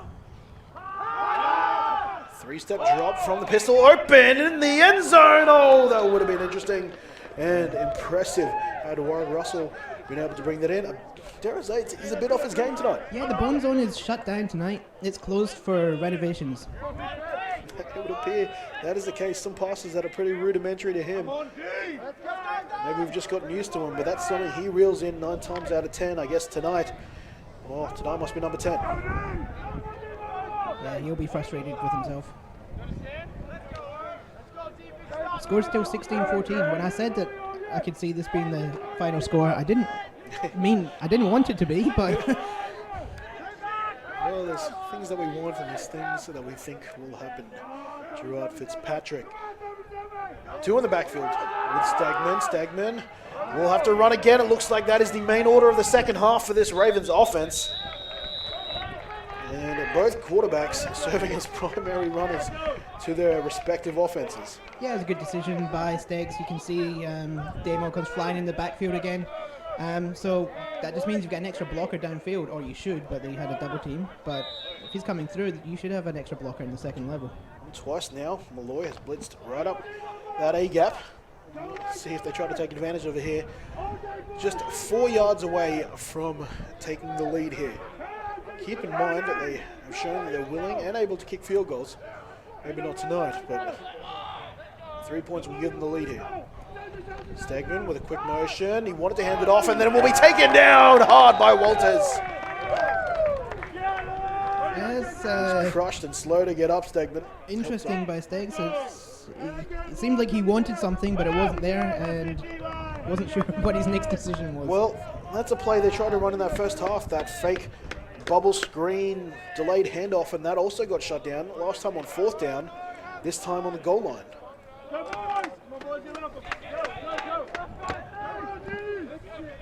16-14. 2nd and goal. Ball now at the Stingray 9. Ravens trying not to stutter here in the red zone. Heavy pressure here from the Stingrays. Forsett finds his way past it, but will not be able to beat the safety.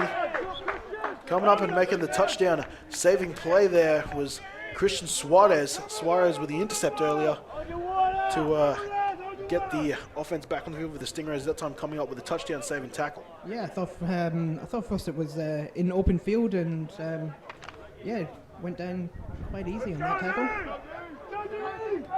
Yeah, you can see the frustration. Well. He thought he was going to beat that one as well. If there was any time for a hurdle, it was then. Yeah.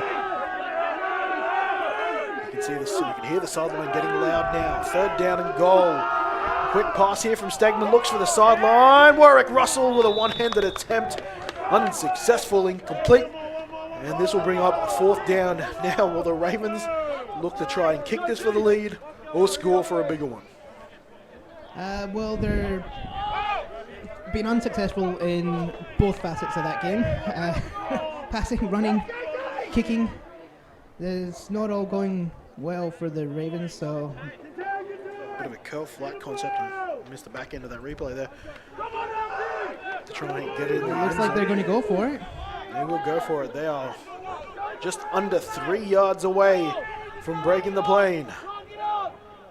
3 receivers out to the right. And it's a bad snap, pitched out, quick speed option to Forsett. He tries to start a step on the inside, and a big stop here by the Gold Coast Stingrays.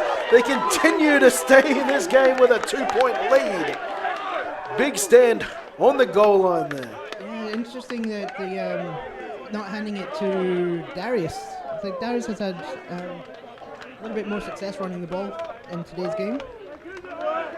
Well, Darius is, well, at least when he was not in kit, was still their primary play caller, despite Stegman's known tendency to be able to handle play calling on his own.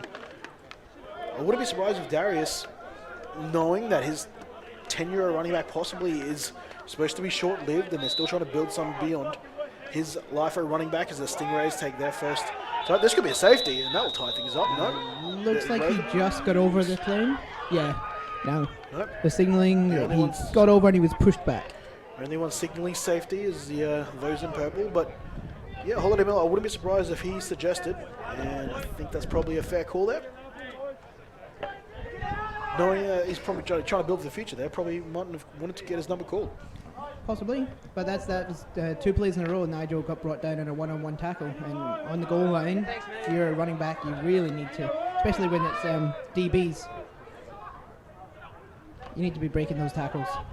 And again, they'll just try to muscle their way through a bit of space, and that's almost a bit of a throwback now. We've talked about this in the first week, well, the second week of productions, my first week back there, about how many teams actually look to get the quick throw when backed up on their own goal line. Obviously, it is of traditional belief to just try to pack as many plays as you can in there and just try to clear out as much space as you can to get some punting space, but we've seen both in the NFL, NCAA, and here in GQ as well, how many teams have actually managed to get big plays by getting a quick pass here against defenses loading the box and trying to get the safety. Yeah, well, a lot of the linebackers end up rushing, and that leaves a massive gap in the middle of the field for like a little dump-off pass or something, like a quick pass behind the linebackers. Tommy Corwin got a 90-yard touchdown to Tristan back when the Stingrays played him through that exact same method. They try to pass there on 3rd down and short.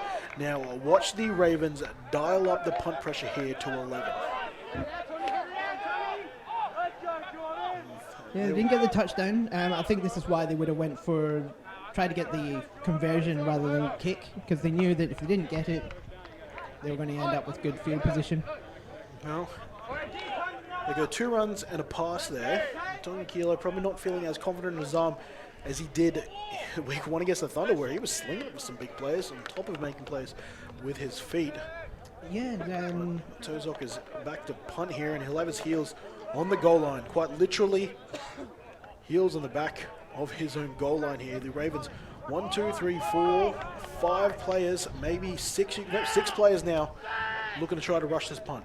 Need to be careful that it doesn't take a step backwards there. And this will be shanked, and will clear them maybe 17 yards. Yeah, it's a good result for the Ravens. Not a great punt by the Rays. The hook on this. It's like my money. But yeah, was under a lot of pressure. Didn't have a lot of room. That's me on par 3. Trying to get it in one and completely making a mess of it. That's me at mini golf. I've seen that. First down and 10. Ravens. Their decision to go for it and back in their defense. Well earned right now. They get another opportunity here to take the lead. Ball on the 20.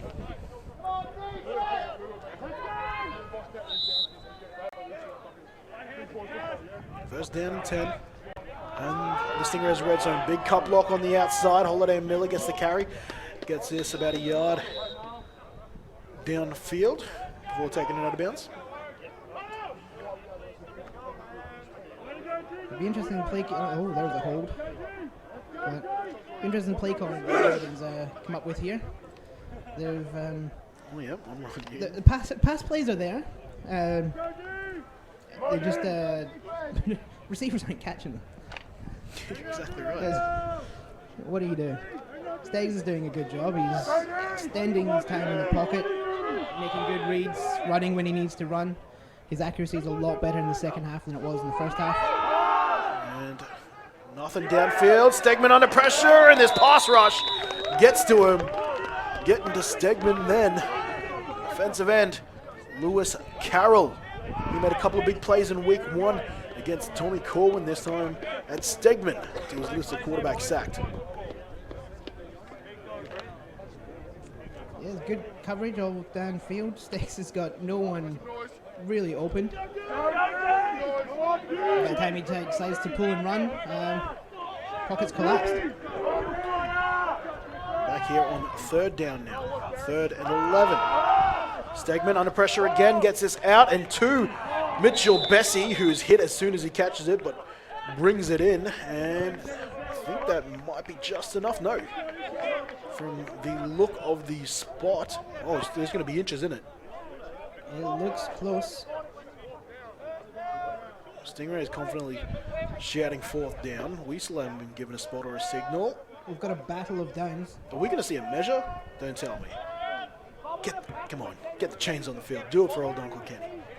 The Rays sideline are yelling 4th down. The Ravens sideline is yelling 1st down, and the referees don't give a crap. It doesn't go by who yells the loudest. 4th down and less than a yard. Looking at about 10 inches in this. You can hear now that Stingray sideline are getting loud. 4th and short. Ball on the 11. Need to get it to the 10. Oh, no, check that. They're going for the field goal. They've sent Warwick Russell in. It was in Stegman off. Warwick Russell has not been handy on his field goal attempts tonight. That being said, another field goal has, and they're going to get a free play. They're going to get it. Oh, That's going to be enough to move it forward. Malloy, who's that is a stupid play by a leader of the team. been nailing the snap counts, now signals to a sideline. My apologies. But that being said, I've seen Malloy block them by doing just that. He thinks he's a white Troy Polamalu. Sometimes he is. Not in this particular moment. But that offside there, that clear offside will move the Ravens. It'll give them a 1st down. First down, and will give them 5 yards. And Half distance. Malloy is really going to regret this if he ends up giving the Ravens his jersey number. 6 points. Nice one. Ball now being moved inside the 10. Officially being spotted at the 6, or about the 5.5 even. I'll be watching for First Malloy to make a big play here because he's going to be annoyed in trying to get this back. And a quick throw and a drop there, Warwick Russell. Right, What have you done to him, mate? I don't know. It's I think he's take him off. I have been told by viewers last week it was almost like you were trying to mock him. Into It's not dropping my a fault. ball. Don't blame me. It's That was like- last week. That was last week. He played awesome. It's like you willed him to making up all the drops he didn't make last week, mate. You're going to get the members of the Bone Zone coming for you at some point this week, mate. I'll be sleeping with one eye open. I'm sorry. Second down and goal. Ball just over 5 yards out.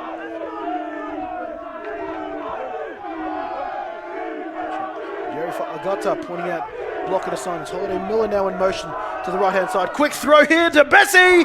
Bessie in the corner of the end zone. Touchdown Ravens.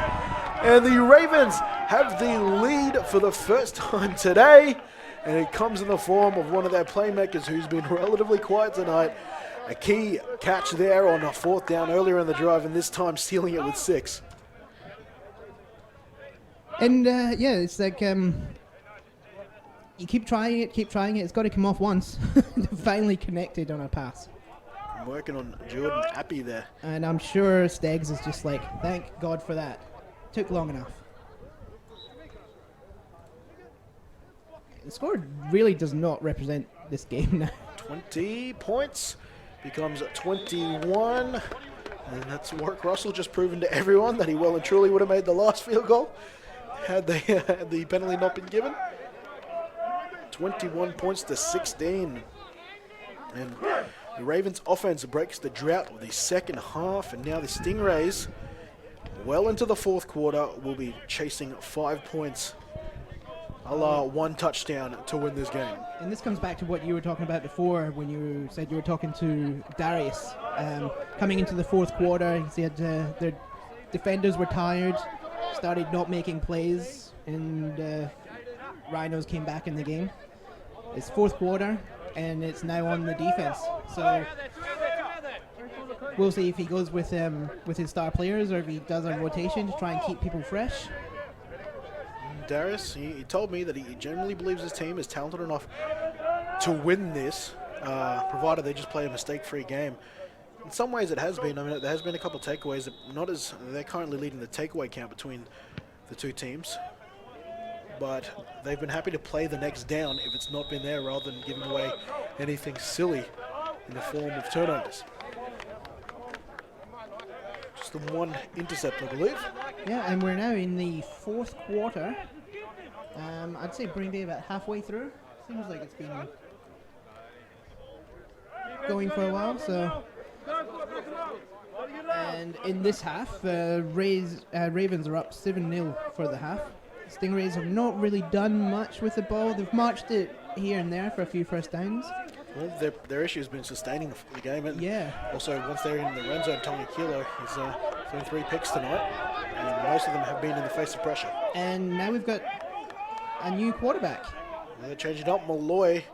Malloy can do anything at the quarterback position. This time, he'll run. It's just a battle of the running quarterbacks, it appears. He spins around, passes to Napier.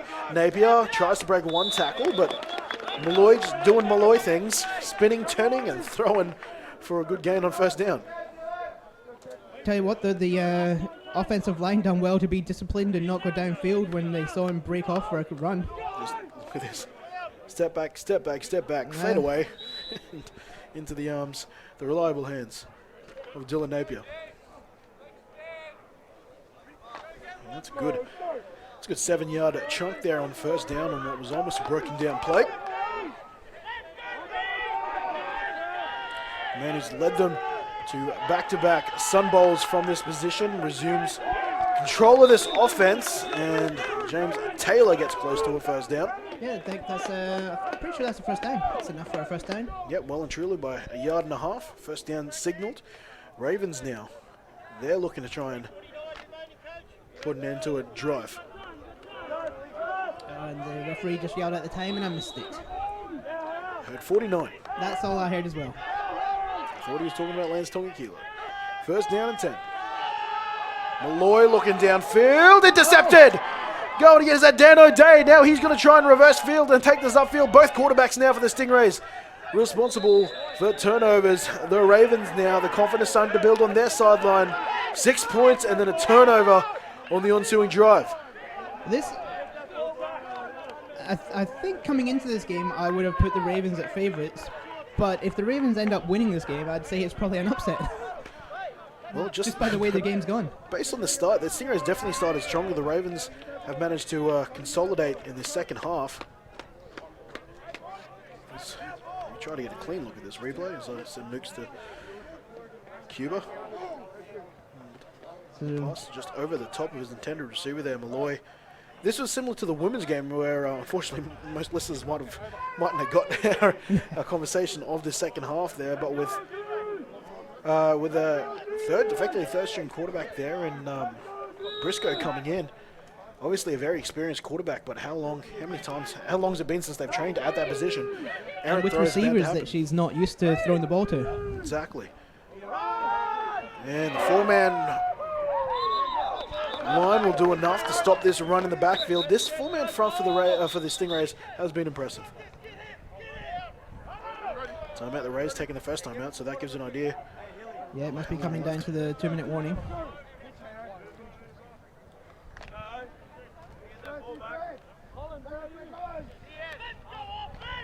Also, if the Rays end up losing this game, it's they could have got off on 4th down when Roy tried to go for the jumped block over the line, gave him the penalty, which ended up to a touchdown, and he's coming at quarterback and throwing an interception. 12, this will be a Holiday Miller carry. He's still going after shaking the first tackler, gets it past the original line of scrimmage, makes about 4.5 yards on that carry. And that'll make it a 3rd down, a 3rd and long. And the Stingrays taking their second timeout. That gives an indication how close we must be. This is when what I like about the sport is you don't just think about what the next play's got to be. You've got to look at the time, you've got to look at the down, the distance, and you've got to think, okay, do I want to take time off the clock by running it, make them use another timeout? Do I want to try and get the ball past the line of scrimmage, try and get the first down? You got to think of all the different possibilities and then make a decision. And I'm glad I'm up here. You say that now. So did Adam Bolton. 3rd down, about 8 yards to go. Just short of it, in fact. Bunch formation, or a tight one even back. And Stegman, and now he's moving backwards. How is he going to handle this? Throwing downfield now to Bessie. Intercepted, knocked down. That's probably a good result there for the Stingrays, stopping the clock. Flags down back at the line of scrimmage, though. It looks like it could be on holding. Steggs was scrambling. Someone may have had a hand in there. I'm not sure. I didn't see it. Might have just dropped out briefly there, folks. And it was a hold on offense. And that'll be obviously declined by the defense.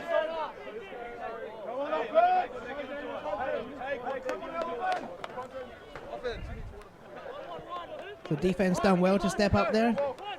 Really kept them to nothing. All it done was take some time off the clock and made them use some timeouts.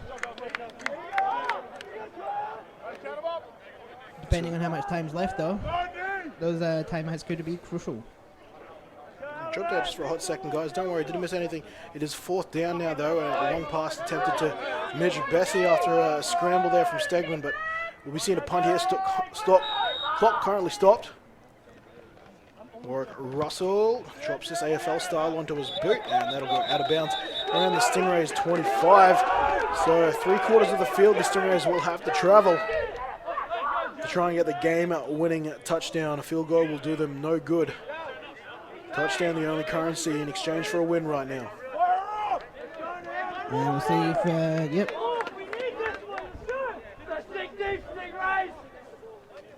Yep, there he is. Damo Malloy still out there. Seem to have more of a passing threat with Damo on the field at the moment.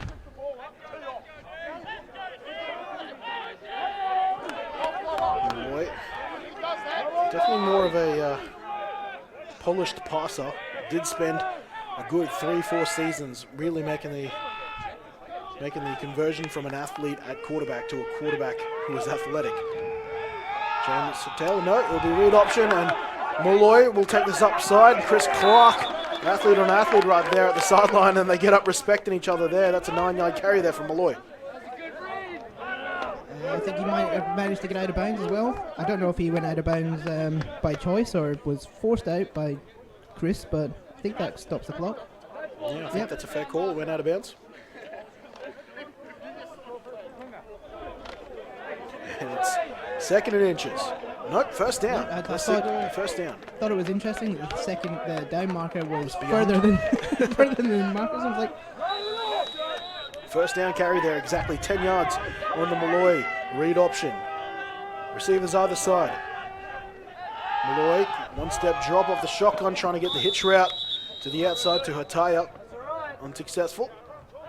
The pass falls incomplete. That'll bring up a 2nd and 10.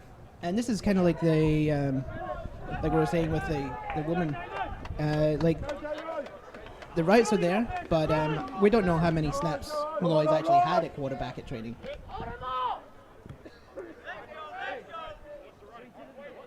Malloy always strikes me as someone who'd probably be happily warming up with the quarterbacks. I'm going to throw around, whether it's throwing around a catching with him, he'd be keeping that arm somewhat loose throughout the season. 2nd down and 10. Malloy going to the out again. Napier will get out of bounds.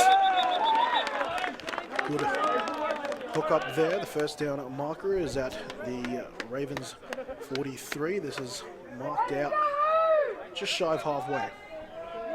And really, the Rays' offense at the moment look like they've just put a whole new team on. It looks like their play calling is completely different. Their philosophy is completely different. It's interesting to watch, but they're having a lot more success now than they were earlier in this half. Well, if this comes off great, it'll be a great decision shown by David Hill there to pull Tonga Kilo in there. And did he go back on side? The referees seem to believe that's the case. Going deep for Paludan. Oh, Jaden Paludan competing for that. He wasn't sure if he was trying to be a DB or a wide receiver. Oh, with that ball in the it air. sat up there for a while. You just saw them just standing there waiting for it to come down. I think you see number 85 here, Jaden Paludan. He doesn't know whether he's supposed to be a DB or a wide receiver here because right there, both of them end up being DBs. Almost came down with it as well. 4th down here. This Fourth down. could, well, with the Stingrays using pretty sure all but one of their timeouts. This is normally when you see a design run by Damo. I don't know if he's as athletic as he used to be, so I'm not sure Won't if be they'll surprised if dial them up. they run a read option here. Nope, there'll be a pass, quick pass out to Hariku Hataya, and 2 veterans hooking up there on 4th down to convert. Clutch play there. They go to the experience to get this done, and it rewards them with a 1st down. Yeah, the corners, like they had 5 yards to go, and they're just giving too much of a cushion there.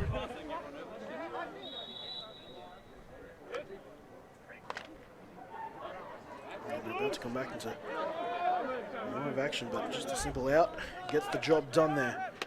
There's 2 blokes who know what they're doing. 1st down and 10. Ball on the Ravens 39. Malloy, clean pocket, but now he's getting pressure from the backside behind him, and look at him go. He shot out of cannon this time. Cut him back now, and Malloy takes this inside the 20. He's down at the Ravens 17. The Stingrays looking to make big play after big play, and no surprises when the game's on the line. Malloy wants to be amongst the midst of it. And usually when that happens, big plays happen. That was a great run, and showing that he's still got the speed. Haven't seen a 2-minute warning yet, but like last week, we were in the 2 minutes and we had no idea.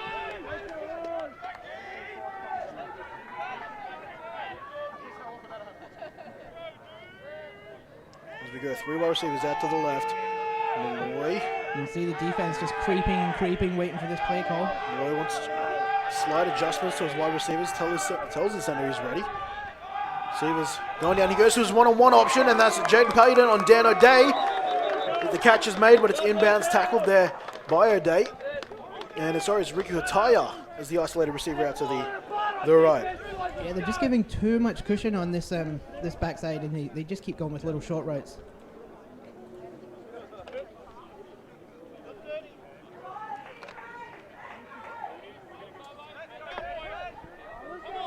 That looks like it was a 6-yard pass. Same formation. James Selleck to the left of Malloy. Dying seconds is a bad snap. Malloy picks it up.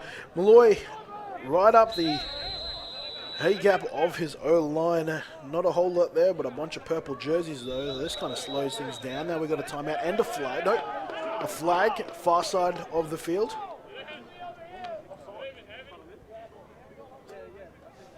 Not sure what the flag's for.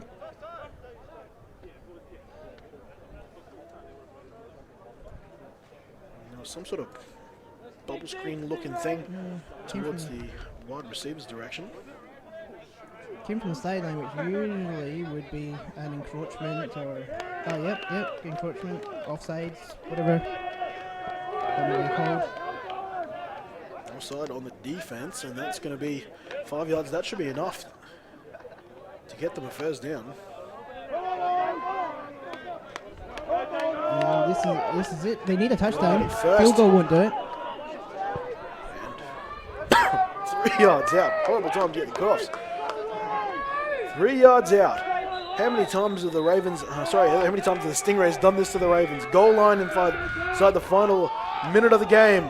Thereabouts. That pass incomplete. The Stingray sideline demanding a penalty there for PI. The referees, I would assume, suggesting it was uncatchable, especially by the time it happened. I want to see this hit on Demo again. That was solid. Oh yeah, there was multiple different arguments being made by the Stingrays there. I think that might have been Capewell moved to the inside. Yeah, I think Capewell has moved from his defensive end spot into defensive tackle.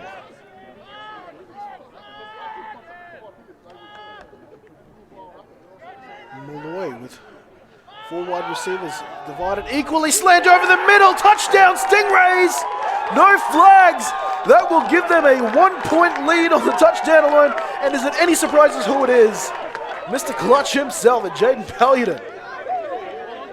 And Damo's making up for his earlier mistakes. And they've pretty much just come back to the exact same play that they ran on the right side and ran it on the left-hand side for greater success. Professionalism personified there. Gets up, might have just scored the game-winning touchdown there, and he walks back as if it was the 4th touchdown of a 40-point blowout. And they're going for 2. 22-21, trying to make this a 3-point lead. With 2 points, Tongi Kilo back in the field, incomplete. So this will be a 1-point ball game. I wish I could update you with the time, but we are not sure ourselves. We don't think it's in the 2-minute warning yet. They haven't signaled for a 2-minute warning as far as we've seen. So, and I don't think the Ravens have taken many timeouts. So they've got the time. They only need a field goal. But at the moment, their field goal range is 2 yards. So anything can happen.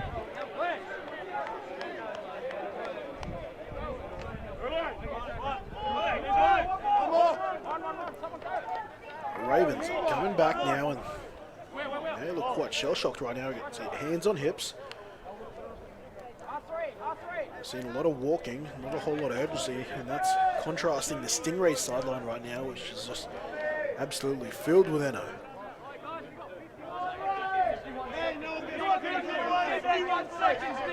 51 seconds we've heard. That's 51 seconds. And yeah, this Rays sideline's got enough energy to run a Tesla. Both games the Stingrays have been on GQ broadcast have been tight ones. They took the Thunder right to the end, and now they're taking semi-finalists last year, the Ravens, to the final 51 seconds. Warwick Russell hasn't had the best night, could make up for it. Now he's kept the ball. He can't, but yes, he can. He can beat the tackle. Now he's upfield, but eventually the troops will get him. Wouldn't have that been a turn of events if he got downfield there? The Ravens will take over. Well, whilst flashy, it only got them to their own 32-yard line. So about 60-odd yards needed here by the Ravens. And that would have taken maybe 5 seconds off the clock. So let's say 44 seconds. 45 seconds to go.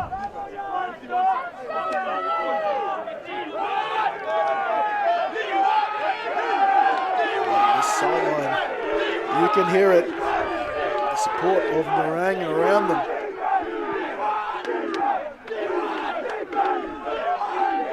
Stegman trouble connecting with the receivers. It's been a case of both missed passes and drops. They'll need to turn up here on this final drive. This will be the final drive of the night. Stegman under pressure. Lance Tonga-Kilo getting in and driving his shoulder pad into Stegman there and forcing the incomplete pass. Yeah, I think he must have been getting hit while throwing that, because if not, that was a intentional grounding. There was nowhere near there. Yeah, you see him just get grabbed and just swung his passing arm around. Lucky not to be intercepted. The playmakers of this team have just put themselves in position to shut this game out. Maloya quarterback, Tonga-Kilo back at defensive line. I'll be honest, I'm surprised Tonga-Kilo wasn't a wide receiver or a slot tight end that last drive. Turns out they didn't need him, but they will use his services here at the 3-tech defensive line position. Only two with their hands in the dirt. For the Stingrays, they'll rush 4.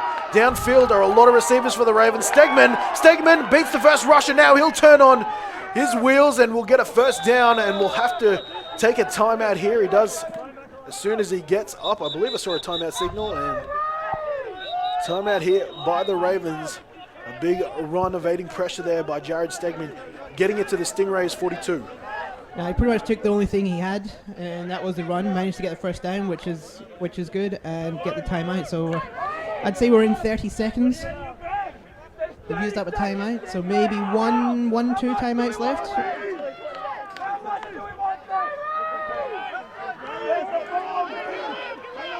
But really, it seems like the Rays seem more hungry here. They seem like they want it more.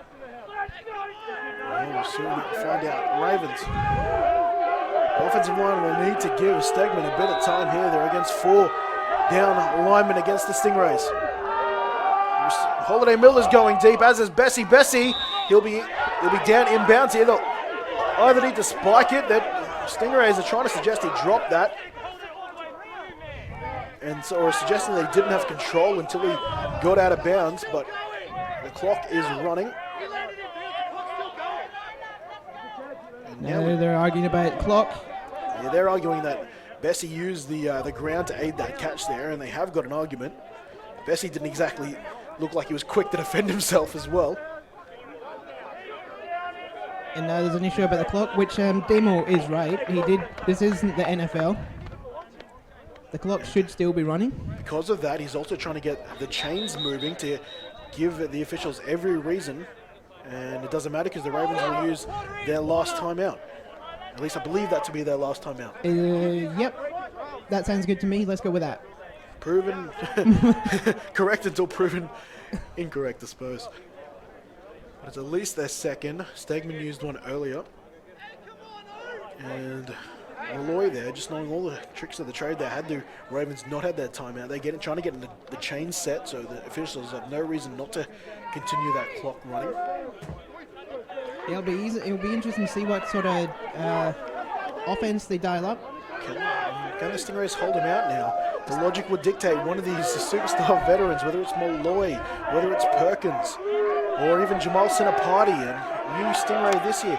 They'll shut this game out, or will one of these youngsters, someone like Appy, Jack Rakam Rithadech, who've worked themselves into significant steps, will they be the one to step up now and stamp their name into it? This is a catch in bounds. And it's Bessie again.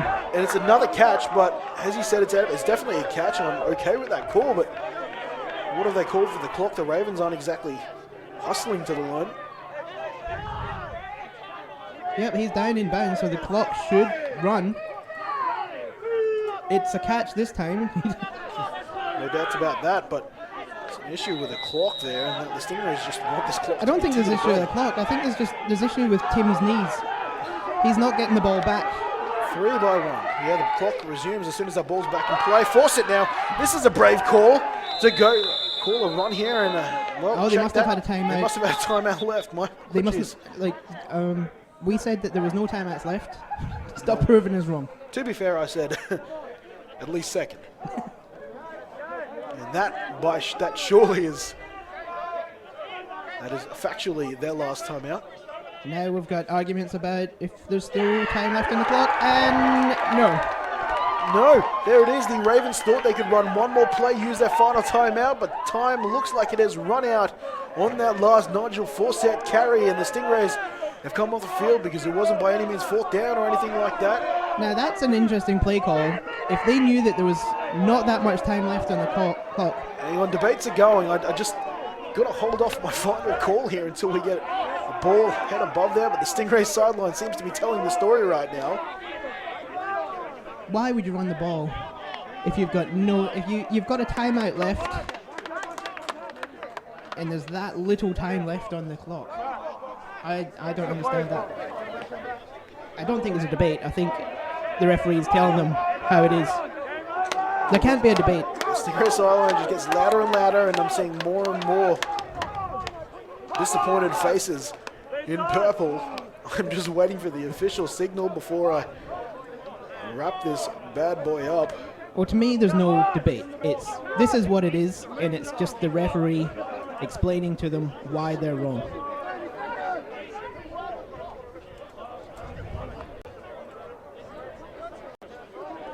And you can see by his body language, Bessie has got his teacher's voice on. The Stingrays are upset that their celebrations have to be put on hold here, but both Holiday Miller, the official written head coach, is obviously putting on a significant debate here, as is Bessie and Jared Stegman. I think their plan was to get the ball there and then take a field goal. I can only assume that was the logic there. It makes complete sense. And there is the signal. That is the ball game. The Stingrays on their final offensive drive took the lead with a Jaden Paludan slant for a touchdown. And now their defense has finished the job. Time expiring on that last play for the Ravens. Unable to get a timeout in to try to give themselves a field goal opportunity. Some players still on the field debating it. But the fact of the matter here is the home side, the Gold Coast Stingrays, have come away with a 22-21 victory here at home to remain undefeated here in 2019. And it looks like Malloy's already looking forward to the Rhinos. Let's get a huddle first before you start thinking about the Rhinos.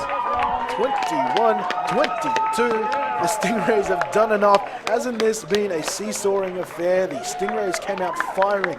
They got a safety on the Ravens' first possession with a punt, long snap going over the head of their punter. Then they came away and they scored a quick touchdown on the running game. The Stingrays looked to be adding a third score to that score sheet. Then the Ravens ran it back 89.5 yards for Jacob Eaton to get on the board. Halftime saw them with a 2-point lead, and it turns out only a single-point lead was enough to get the job done tonight.